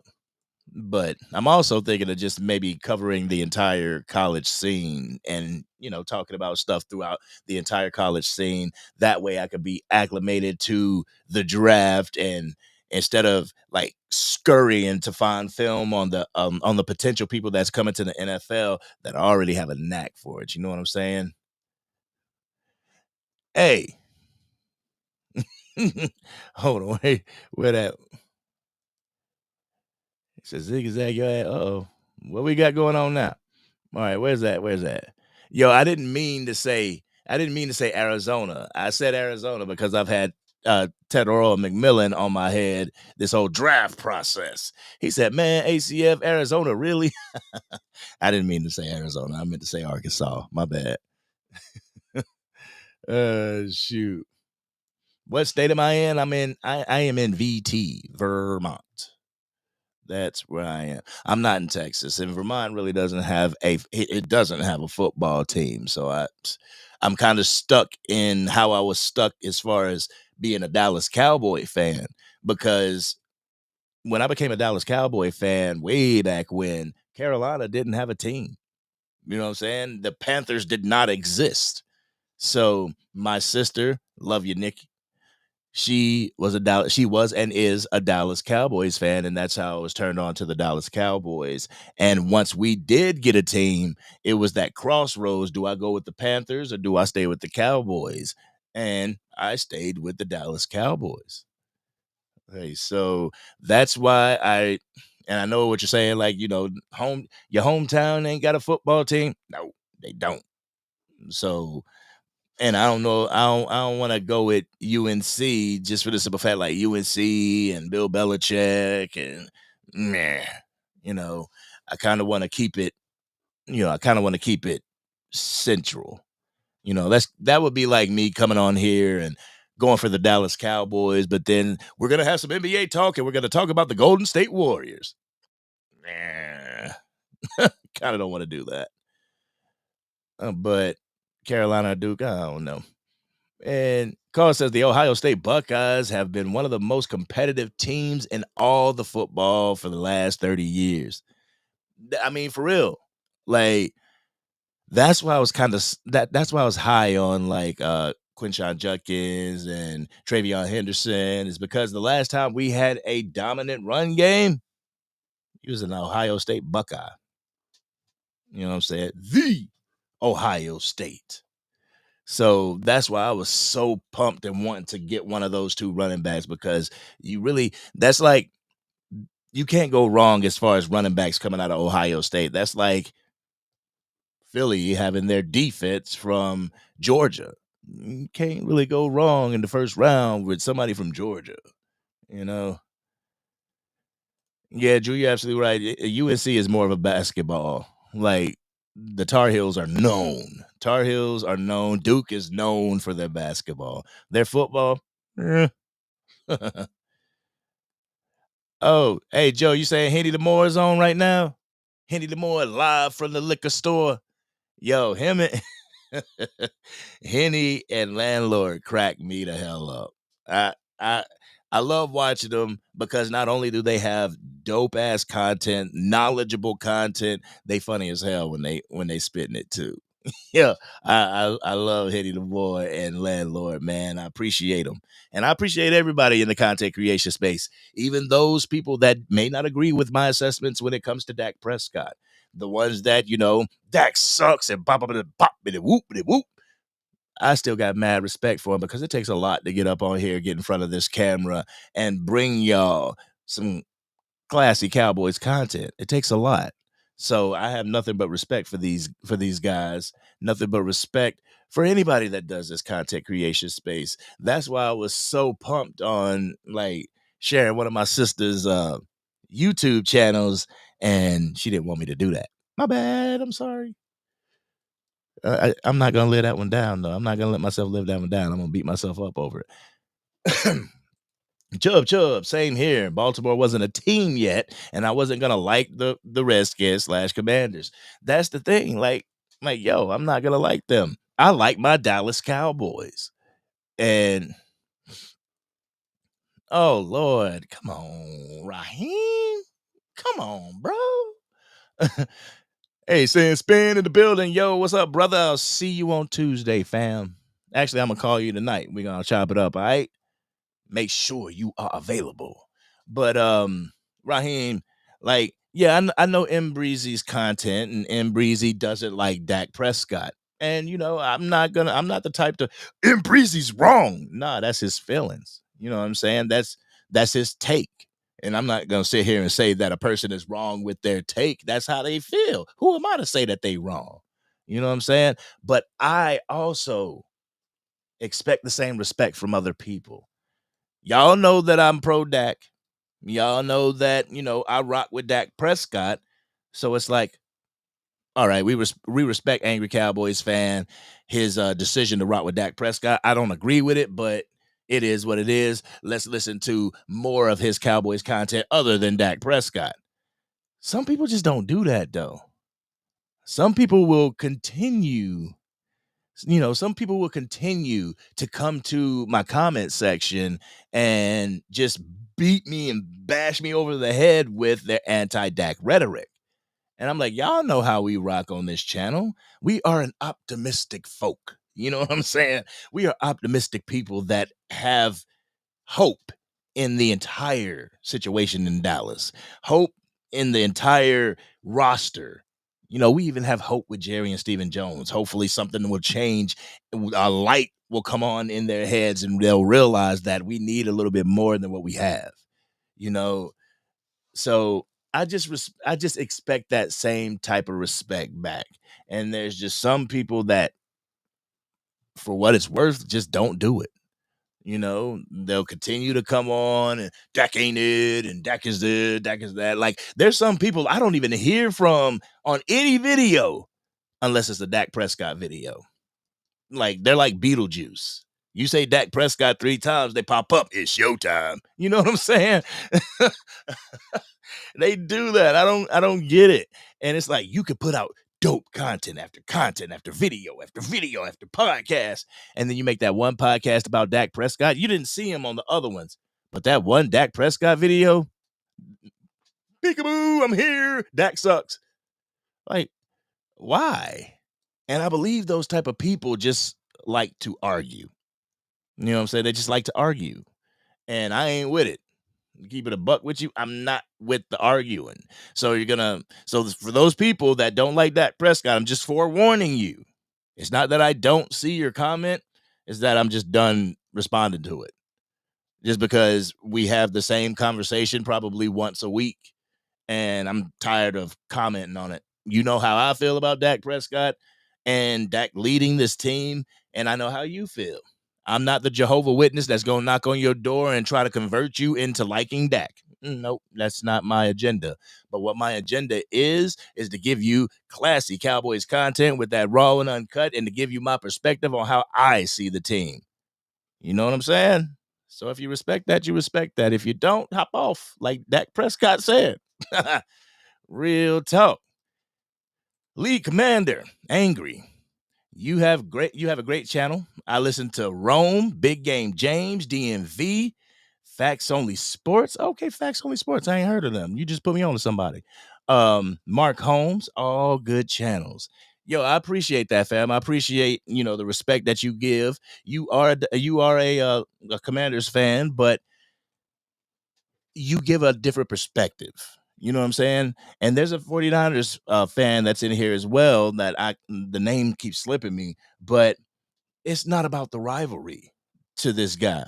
He will come in and give his honest opinion, his honest football opinion about the Dallas Cowboys. And it doesn't have to be, oh, yeah, he likes Dak, so he's cool. No, you see stuff for what it is, and it's like, well, shit. He told me, he's like, right now, y'all are in a situation to where you don't have anything better, that you don't have something better lined up.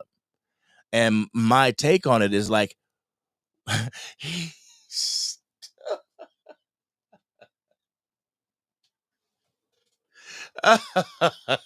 yeah. Where is this fucking comment? Yeah. Right. That is the best one I have seen yet. That's the best one I've seen yet. Dakota Witnesses. Yo, that's the best one. Yo, bar none, that is the best one. Dakota Witnesses. Yo, you better hashtag that, bro. It's funny as hell. All right, Sizzling Bacon with the $3 super chat. Man, it says Sheba Dog happily messaging his cheeks with his mouth. What? What? Okay, dog. I appreciate you for the $3 super chat, but I don't know what you mean. All right. Thank you for the $3 super chat. Thank you for rocking with the channel. I truly appreciate you, but I just don't know what that meant. All right. Let's see. Oh, I forgot one. Sorry, Drew. True Cowboy says, win, lose, or tie, I am Dallas Cowboys fan till I die. I like that. Win, lose, or die. Win, lose, or tie, Cowboys till I die. Need to put that on a shirt, boy. Y'all gonna see me one of these times, and I'm gonna have that on a shirt. Yeah, you just gave me an idea. Appreciate that, fam. Now, Drew says, Game Time Brian, Primetime Phil, also good channels. Yeah. Game Time Brian and Primetime Phil, they're dope content creators. I like the fact that Primetime Phil has actually played the quarterback position, that knows what comes with the quarterback position. Like I said, y'all gonna tune into the Angry Cowboys Fan Podcast, the next episode, and I'm gonna go over what the quarterback has to go through before he even throws the ball. You know what I'm saying? Before he even makes the decision to throw it to whatever receiver, there is so much that the quarterback has to go through psychologically, mentally, before he throws the ball. So I'm going to go over that in the next podcast episode. I hope y'all like it. And Drew says, Angry Cowboys fan is top tier, and I'm an Eagles fan. Yes, sir. Yes, sir. I try to be top tier, and what I try to do, I try to bring Cowboys Nation that raw and uncut respectfully, because we will not always we will not always agree. I don't want to be in an echo chamber where everybody is just repeating the sentiments that I have. Your thoughts, your beliefs, your takes on our Dallas Cowboys, I respect them because I learn from you guys as well. You know what I'm saying? I learn from Cowboys Nation as well, and all the football heads that can actually put their rivalry aside and actually have a conversation about football. I respect the shit out of it. So I appreciate y'all rocking with me. Appreciate you, Drew. LT Ray in the building snuck in on me. What's going on with your family? Says angry for as good as a quarterback as Mahomes is. Could he overcome zero run game, bad pass protection? The Chiefs Super Bowl loss looked a lot like our Green Bay loss. Speak that truth. Speak that truth. That's what I'm talking about. Speak that truth. Because if that was the case, Patrick Mahomes would have came in and he would have handled Philadelphia by himself. But he couldn't, because he needed a team around him to be able to try and beat Philadelphia. But guess what? The Philadelphia Eagles had an even better team than they had. That's how they won. They didn't win because Jalen Hurts did everything while everybody just sat back and had their hands up. It's not how they won. They won because they were a solid team. And that's what the Dallas Cowboys need, is a solid team. I had somebody tell me, like, oh, you didn't say that Jalen Hurts, y'all pick on Jalen Hurts, talking about he had to have a squad around him. Yeah, that's what you want. That's what you want for your quarterback, a dope squad surrounding him. Why would I hate on that? They found out the formula, and the formula resulted in a Super Bowl championship. Guess what? When will Jerry and Stephen Jones find that same formula? It's right here in your conference. It's right here in the division. Only thing you got to do is look over to your neighbor and see how they did it. I don't know if it's pride. I don't know if it's ego, but dang, you got the example. And Drew, I won't go as far as the Eagles being the standard for the past millennium, but I will say, as of last year, the Eagles are the standard. The Eagles figured it out. The year before that, the Kansas City Chiefs were the standard. They figured it out. When the Los Angeles Rams won the championship with Matt Stafford, they saw the formula. They figured it out. They leveraged their entire future. And that's one thing the Dallas Cowboys don't do. They don't put their future on the line. They try to build a team for the future when we need to be leveraging our future to get a championship for the here and now. You know what I'm saying? Once you start building for the future, that should have been after you placed everything on the line and you didn't get it done. And I don't want to hear that they placed everything on the line, because they didn't. They did not place everything on the line. When I'm talking about placing everything on the line, you're going up to get a Travis Hunter and you're putting your first round draft pick from next year on that tab to go get a dog. They ain't done that in years. So, nah, I can't sit here and say that the front office has done everything in their power to equip this team. I will go on record to say, and I know I have some people in the chat that'll disagree with me, but I believe Dak, CD, Micah, Osa, your pillar players on this team has gotten you to where you are, has gotten you to the divisional round. But at this point, we need the front office to help us out a little bit more. We need the coaches to coach people up a little bit more. I said it in my podcast episode. Dak Prescott is expected to lift every player on the team's level of play up. Who's responsible to lift his play up? The scheme, the coaching staff, the position coach, the quarterback coach, the offensive coordinator, and the head coach. They are supposed to make schemes that fit Dak Prescott. They are supposed to make schemes in order to have the quarterback be successful, because if your quarterback is successful, then your team will be successful. We ain't really have people doing that when the Philadelphia Eagles do. The Philadelphia Eagles know the time frame that they have with a Jalen Hurts, so they're like, we're going to put everybody that we can around him. We'll pay the piper later. The Dallas Cowboys over here sitting talking about, we're worried about the piper. We don't want to pay the piper just yet. Like, you ain't done shit. Come on. I'm sorry, but I'm the type, man. Shoot, if I was Jerry Jones, man, I am at the pawn shop pawning rings to try and bring somebody to this damn team. Like, real talk. And people say, we had a dope team, blah, blah, blah, blah. Okay. We had dope teams. Zach Martin said, we had teams that were good as or better than Philly. We weren't able to put it together. We pissed down our legs. He said that, then all of a sudden, that was just a shot on Dak Prescott. To everybody else, that was a shot to Dak Prescott. Oh, he's saying Dak can't get it done. It's like, and that shows me your mentality that you think the team relies on one person, because him saying that, you automatically brought it back to Dak Prescott. You didn't bring it back to the fact that we were undersized at the linebacker position. You didn't bring it to the fact that our quarterbacks keep getting injured. You didn't bring it to the defensive tackle position. You brought it right back to the quarterback. That shows me, and I'm not talking about you, LT Ray, because your comments on the channel, but I mean on the screen. But I'm just talking about the people that sit here and continuously come up with the same talking points, the same narratives, the same arguments. Tired of that. We just tired of it over here. Real talk.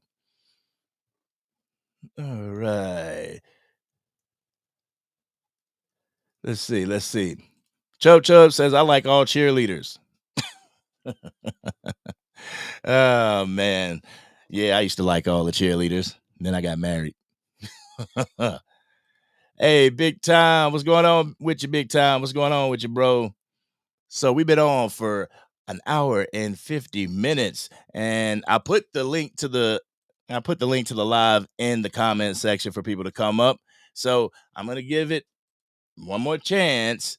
I'm gonna put the link in the chat. If anybody wants to come up, give they raw and uncut before we get up out of here. I don't want to keep y'all too long on this Sunday. It's a miserable Sunday up here because it's raining. I don't know what it is with where y'all at, but oh, Raheem, real quick, how's Sports Junkie doing? Sports Junkie's doing really well. You know what I'm saying? He's doing good. His schedule changed at his job. I don't want to, put too much out there, but his schedule changed at his job, and he's just trying to get acclimated to that. And once he gets acclimated, we going heavy on Facts Over Feelings. So if you're not subscribed to the Facts Over Feelings YouTube channel, make sure you do so because it's happening. It's happening, Captain. You know what I'm saying? Respect to the lead commander. All right. Get a glass of water. You thirsty? Oh, Lord. Oh, what? Because you like the cheerleaders? He's like, get him a glass of. Shoot. All right. Sizzling Bacon says, and I have said I have been a Dallas Cowboys fan since 1969 and saw them win all 5 Super Bowls. I'm always going to root with the Cowboys no matter what. That's what I'm saying.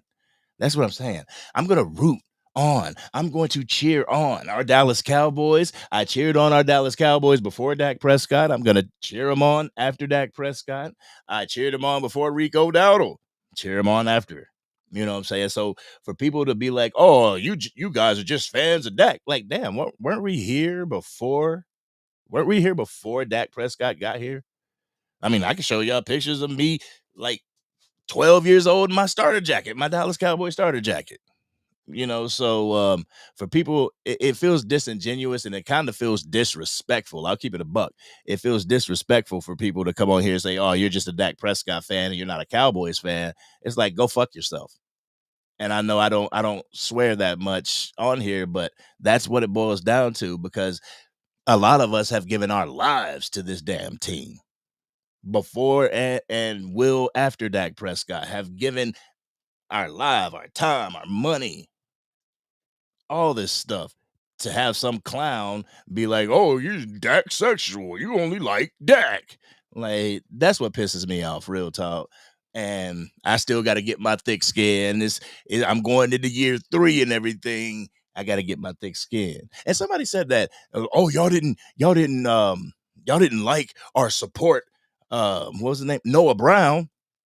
I was like, Noah Brown? I ain't even have a damn YouTube channel when Noah Brown was here. So how you know what I felt about Noah Brown? It's just people, they'll hear a Cowboys fan or two say something, and then they'll hit the whole fan base with a broad stroke. You know what I'm saying? Boom. Everybody hates Noah Brown. Everybody didn't support Noah Brown. Like, how do you know, dude? You didn't even know me when Noah Brown was on the damn team. It's just people talk to hear themselves talk.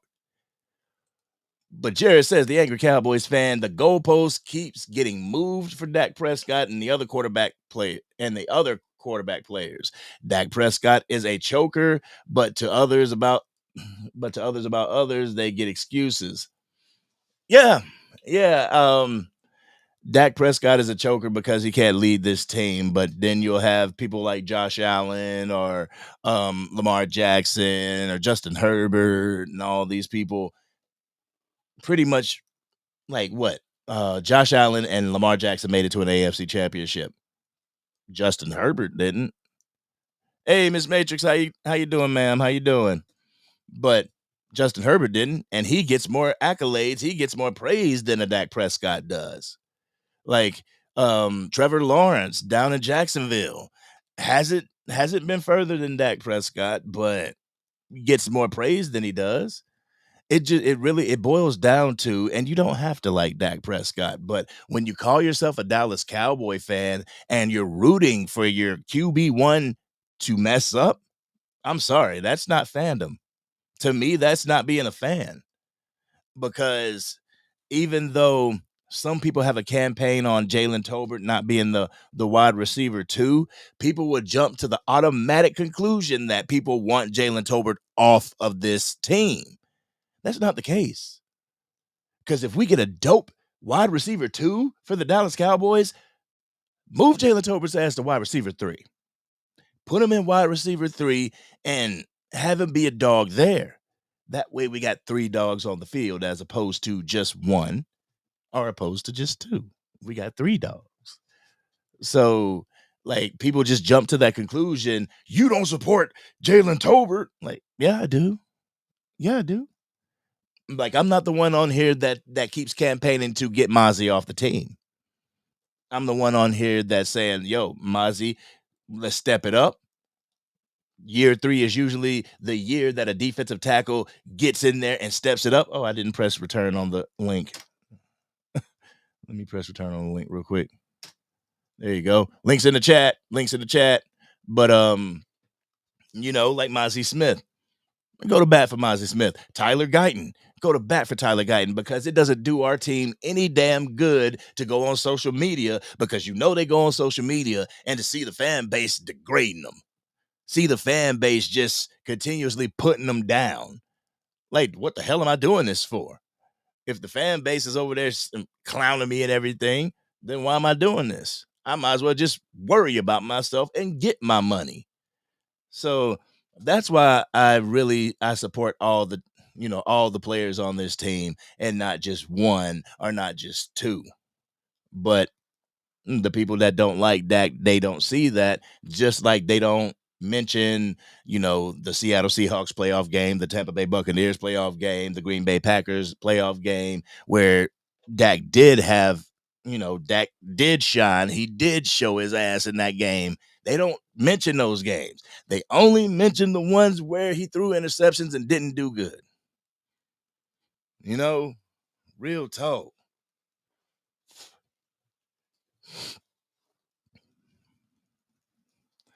Like, league commander, I gotta tell you like this. Every organization is not going to be the same. You know what I'm saying? Every organization is not going to be the same. The Commanders have what they need as far as coaching goes. The coaching has the autonomy over the players to be able to do whatever they need in order to strike a fear in them, in order to say, hey, you may have your job on the line. Dallas Cowboys coaches can't do that. Dallas Cowboys coaches can barely put up the roster, put up the depth chart for a game without the ownership tampering with it. Let's not act like the Commanders are the exact same thing as the Cowboys and vice versa. You guys have leeway that the Cowboys don't have. And he doesn't have a legit wide receiver too.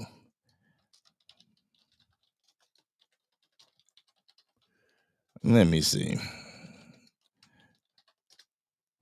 I don't really pay attention to the Commanders at all, but Luke McCaffrey, Noah Brown. Now y'all got Deebo Samuels, Jalen Lane.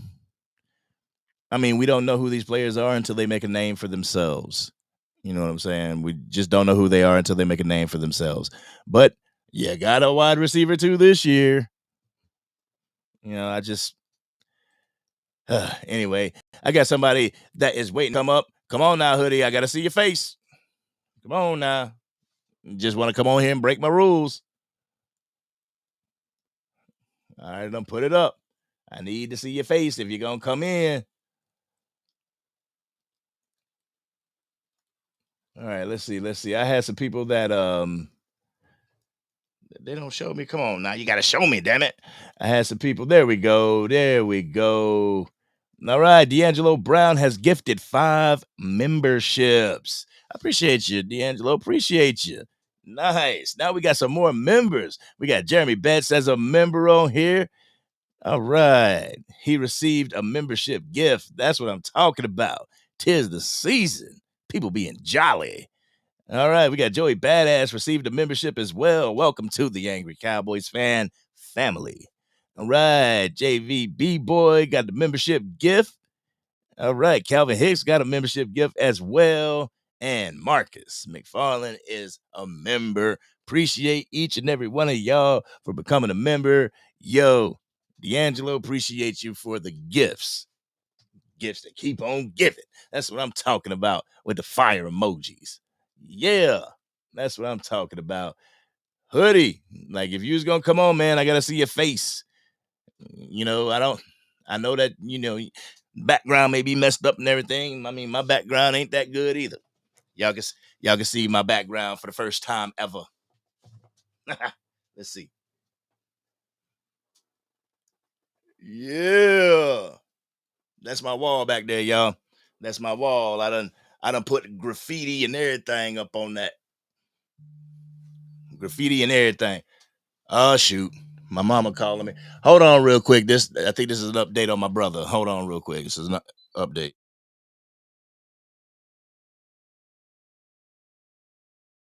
I'm leaving the hospital now. Man was talking to me. He was conversating with me. Okay. He said he still don't feel too good, and his throat still kind of hurts him. And his heart rate is up there.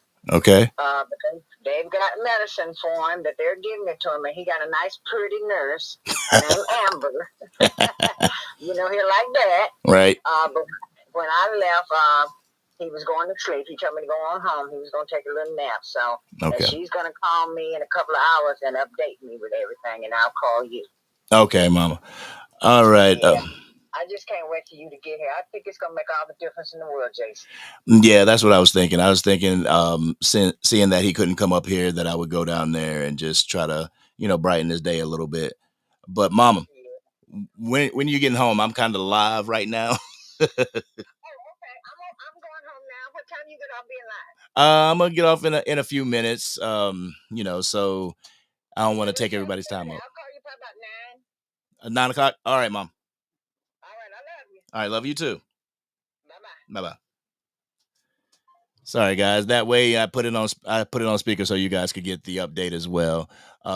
His heart rate kind of shot up there, and they have him in ICU right now, but I believe they have him in ICU in order to keep a better eye on him. For those that don't know, my brother, so just wanted to, I put it off speakers so y'all could hear at the same time. All right. Hey, Chub, I appreciate you. I thank you very much. I thank anybody and everybody who has my brother in their heart. Real talk. Miss Matrix. Nah, Angry. We saw that chick. You saw that Chick-fil-A one time. What? What? I had Chick-fil-A? Shoot. Yo, I appreciate everybody, man. I appreciate it. Yeah, my mom is something, man. My mom is something. She's there for him. Like every time that something happens like this, she's the one that's there. She's the one that brings him to the hospital, that accompanies him there and stuff like that. So yeah, my mom does a lot. I appreciate the hell out of her. But and I thank everybody for your prayers again, man. This kind of hit quick. You know what I'm saying? With my wife. I mean, I knew my wife was gonna be all right with her leg, but then when my grandmother went in with a seizure, I was kind of like, oh gosh. And my brother was supposed to come up here on this past Saturday, and Thursday ended up getting rushed to the hospital. I'm like, man, when it rains, it pours. You know what I'm saying? When it rains, it pours. But I'm thankful to each and every one of you for your prayers and your thoughts and everything, because it does get hard. You know what I'm saying?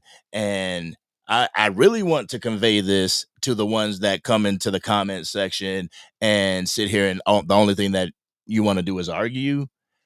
I'll let you know this. You don't ever know what a person's going through outside of football. You may be the trigger that triggers something negative in their lives, as far as they could be back, their back could be up against the wall, and you continue to come in here and degrade, and they self-delete. I mean, it ain't that serious. Don't get it twisted, Cowboys Nation. With me, it ain't that serious, but to some, it may be that serious. You never know. You never know what another person is going through. So instead of being the asshole, be the person that they can confide in. Be the person that they can rely on. You know what I'm saying? But I appreciate you. I appreciate you. Appreciate you, Solomon. Thank you. Miss Matrix says, in your background, angry. In your background went off for a second and showed it. No. That's what I'm saying. That's what I'm saying. I wanted to show y'all the background. Like this is the background right here. This is a bed. This is the bed for the this is pretty much my spare bedroom. Got a bed right here. I put up a brick wall and I spray painted and stuff. You got the caution tape up there. Like, people ask me, like, why don't you just use your background? I was like, cuz, man, it's a lot of clutter. It looks like I'm in the ghetto. It looks like I'm in the alleyway. But that also brings a certain charm to it. You know what I'm saying?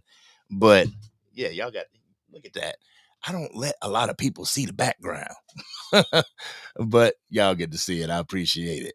Yeah, Hoodie, man, life is more than just football. Life is more than just football. And I appreciate you guys, because what we can do, we can come in here and we can have dope conversations about football. But when life hits, y'all are there to listen, as I am there to listen to y'all. If you don't know, you can follow me on TikTok. You can follow me on X, Instagram, and Facebook. And you can get in my DMs and I respond. You know what I'm saying? Because life is more than just football. Life is more than just the Angry Cowboys fan coming on here and giving y'all updates on the Dallas Cowboys. Y'all rock with me in my life as well. So I feel like I need to give y'all updates on my life, on what's going on, because y'all have invested prayers and y'all have invested time in that. So I appreciate that. And I hope that all your guys' families are doing well. I love you guys, from the bottom of my heart. Real talk. Real talk. Hey, Sadiqa. Miss Sadiqa is in the building. What's going on with you, ma'am? How you doing? All right, Carl. As Jeff Kavanaugh says, good to everyone for what everyone else is going through. That's what I'm saying. Like, you never know. You never know what somebody could be. Somebody could be hurt. And they come to these Dallas Cowboys content creators space to escape reality. You know what I'm saying? To escape what's ailing them, what's hurting them. And then you'll have somebody come in and just ruin it. Bring reality to the Dallas Cowboys. And I'm not talking about Cowboys reality like, oh man, we sucked last year. I'm not talking about that. But I'm talking about shit like, let's say, we talking Cowboys talk, and all of a sudden, oh, Jerry Jones is like Joe Biden, or Jerry Jones is like Donald Trump. Like, man, do you know how bad I'm trying to escape that bullshit? Like, I want to come over here and talk about Dallas Cowboy stuff. I ain't trying to talk about Sleepy Joe. I ain't over here trying to talk about the Orange Man. We trying to talk Dallas Cowboys talk. So that's why I'm real strict on, like, not bringing politics and shit on this channel, because I feel like it's definitely an escape that we need as far as real life. Some people use video games, some people use Grand Theft Auto and all that stuff to escape real life, but I use this because I feel like, and maybe I'm off base, but I don't feel I'm not. I don't feel like I am off base. But you guys listen. You guys understand. And a lot of you guys realize that there's a line drawn. And once we get past football, you guys are still there. And I appreciate the hell out of y'all. Real talk. I appreciate you. But we've been on for 2 hours. Like I said, I'm going to be leaving town. I'm leaving town on Tuesday. I actually got to leave the crib at 3 in the morning. Leave at 3 in the morning, get to the airport at about 4:15. My flight leaves at 6, and I land in North Carolina at like 11. But I'll be in the DMV for a short little time. But I just need y'all to bear with me. My background ain't gonna be my background. My background's gonna be at my brother's house, but I promise I will still bring you that classy Cowboys content. Jeez, I'm crow. All right. Let's see. Let me see if I can answer some things before we get up out of here. Chub says, real talk. This is an escape for me. Real talk. Real talk. That's why I don't like all the arguments and the debates and stuff. Like, I don't get paid to debate. I don't get paid to debate. And that was one of the reasons why I stopped watching the 3 and 4 letter networks, is because it was all debate and there was nothing to learn from it. And when I made the Angry Cowboys fan channel, I was like, man, I'm not going to do none of these debates. I want people to learn from my content, and I want people to know that this is a safe space for them to have an idea. You know what I'm saying? For them to have a thought, for them to be able to express themselves in a football manner. Some may not have all the answers. Some may not know exactly how football works to a T, but they come here to learn it. I may not know everything, and I may learn it from y'all. You know what I'm saying? So that's why I respect the hell out of y'all. That's why I respect the hell out of the chat, and I appreciate y'all rocking with me. But this has been your man, the Angry Cowboys fan.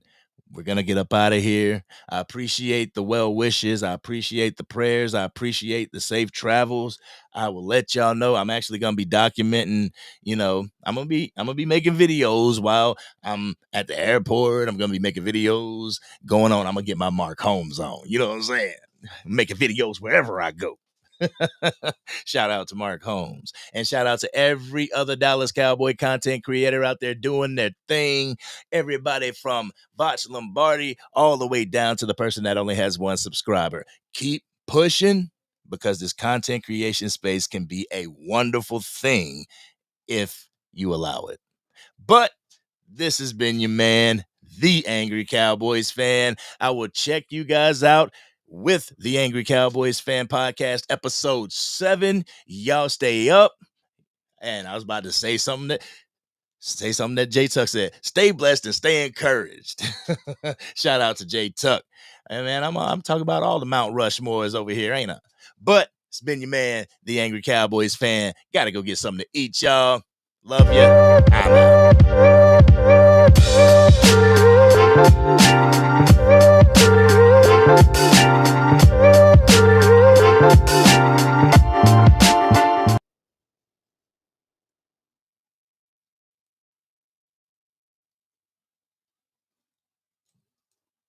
Who been rocking with me this far to know that I'll be doing end credit scenes? The end credit scene from the Angry Cowboys fan. Yes. Yo. Also, y'all know that I go and talk about comments from the comment section when I do my Angry Cowboys Fan Podcast. That's what happens at the end of it. So make sure you are active in the chat, because I might be picking your comment to give my raw and uncut on, to actually dive deeper in, because I feel like there's a lot of comments in the comment section that deserve more than a little bit of characters from me, that deserve my full attention.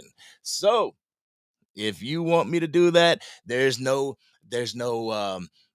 super chats involved. You don't have to send a Cash App, but I will be picking them randomly. So yours might be picked. Make sure that you're subbed up to the channel. We are almost at 10,000 subscribers, and I can't do it without you. I need 249. So can we get there? Can we get there before the start of the preseason? I sure hope so.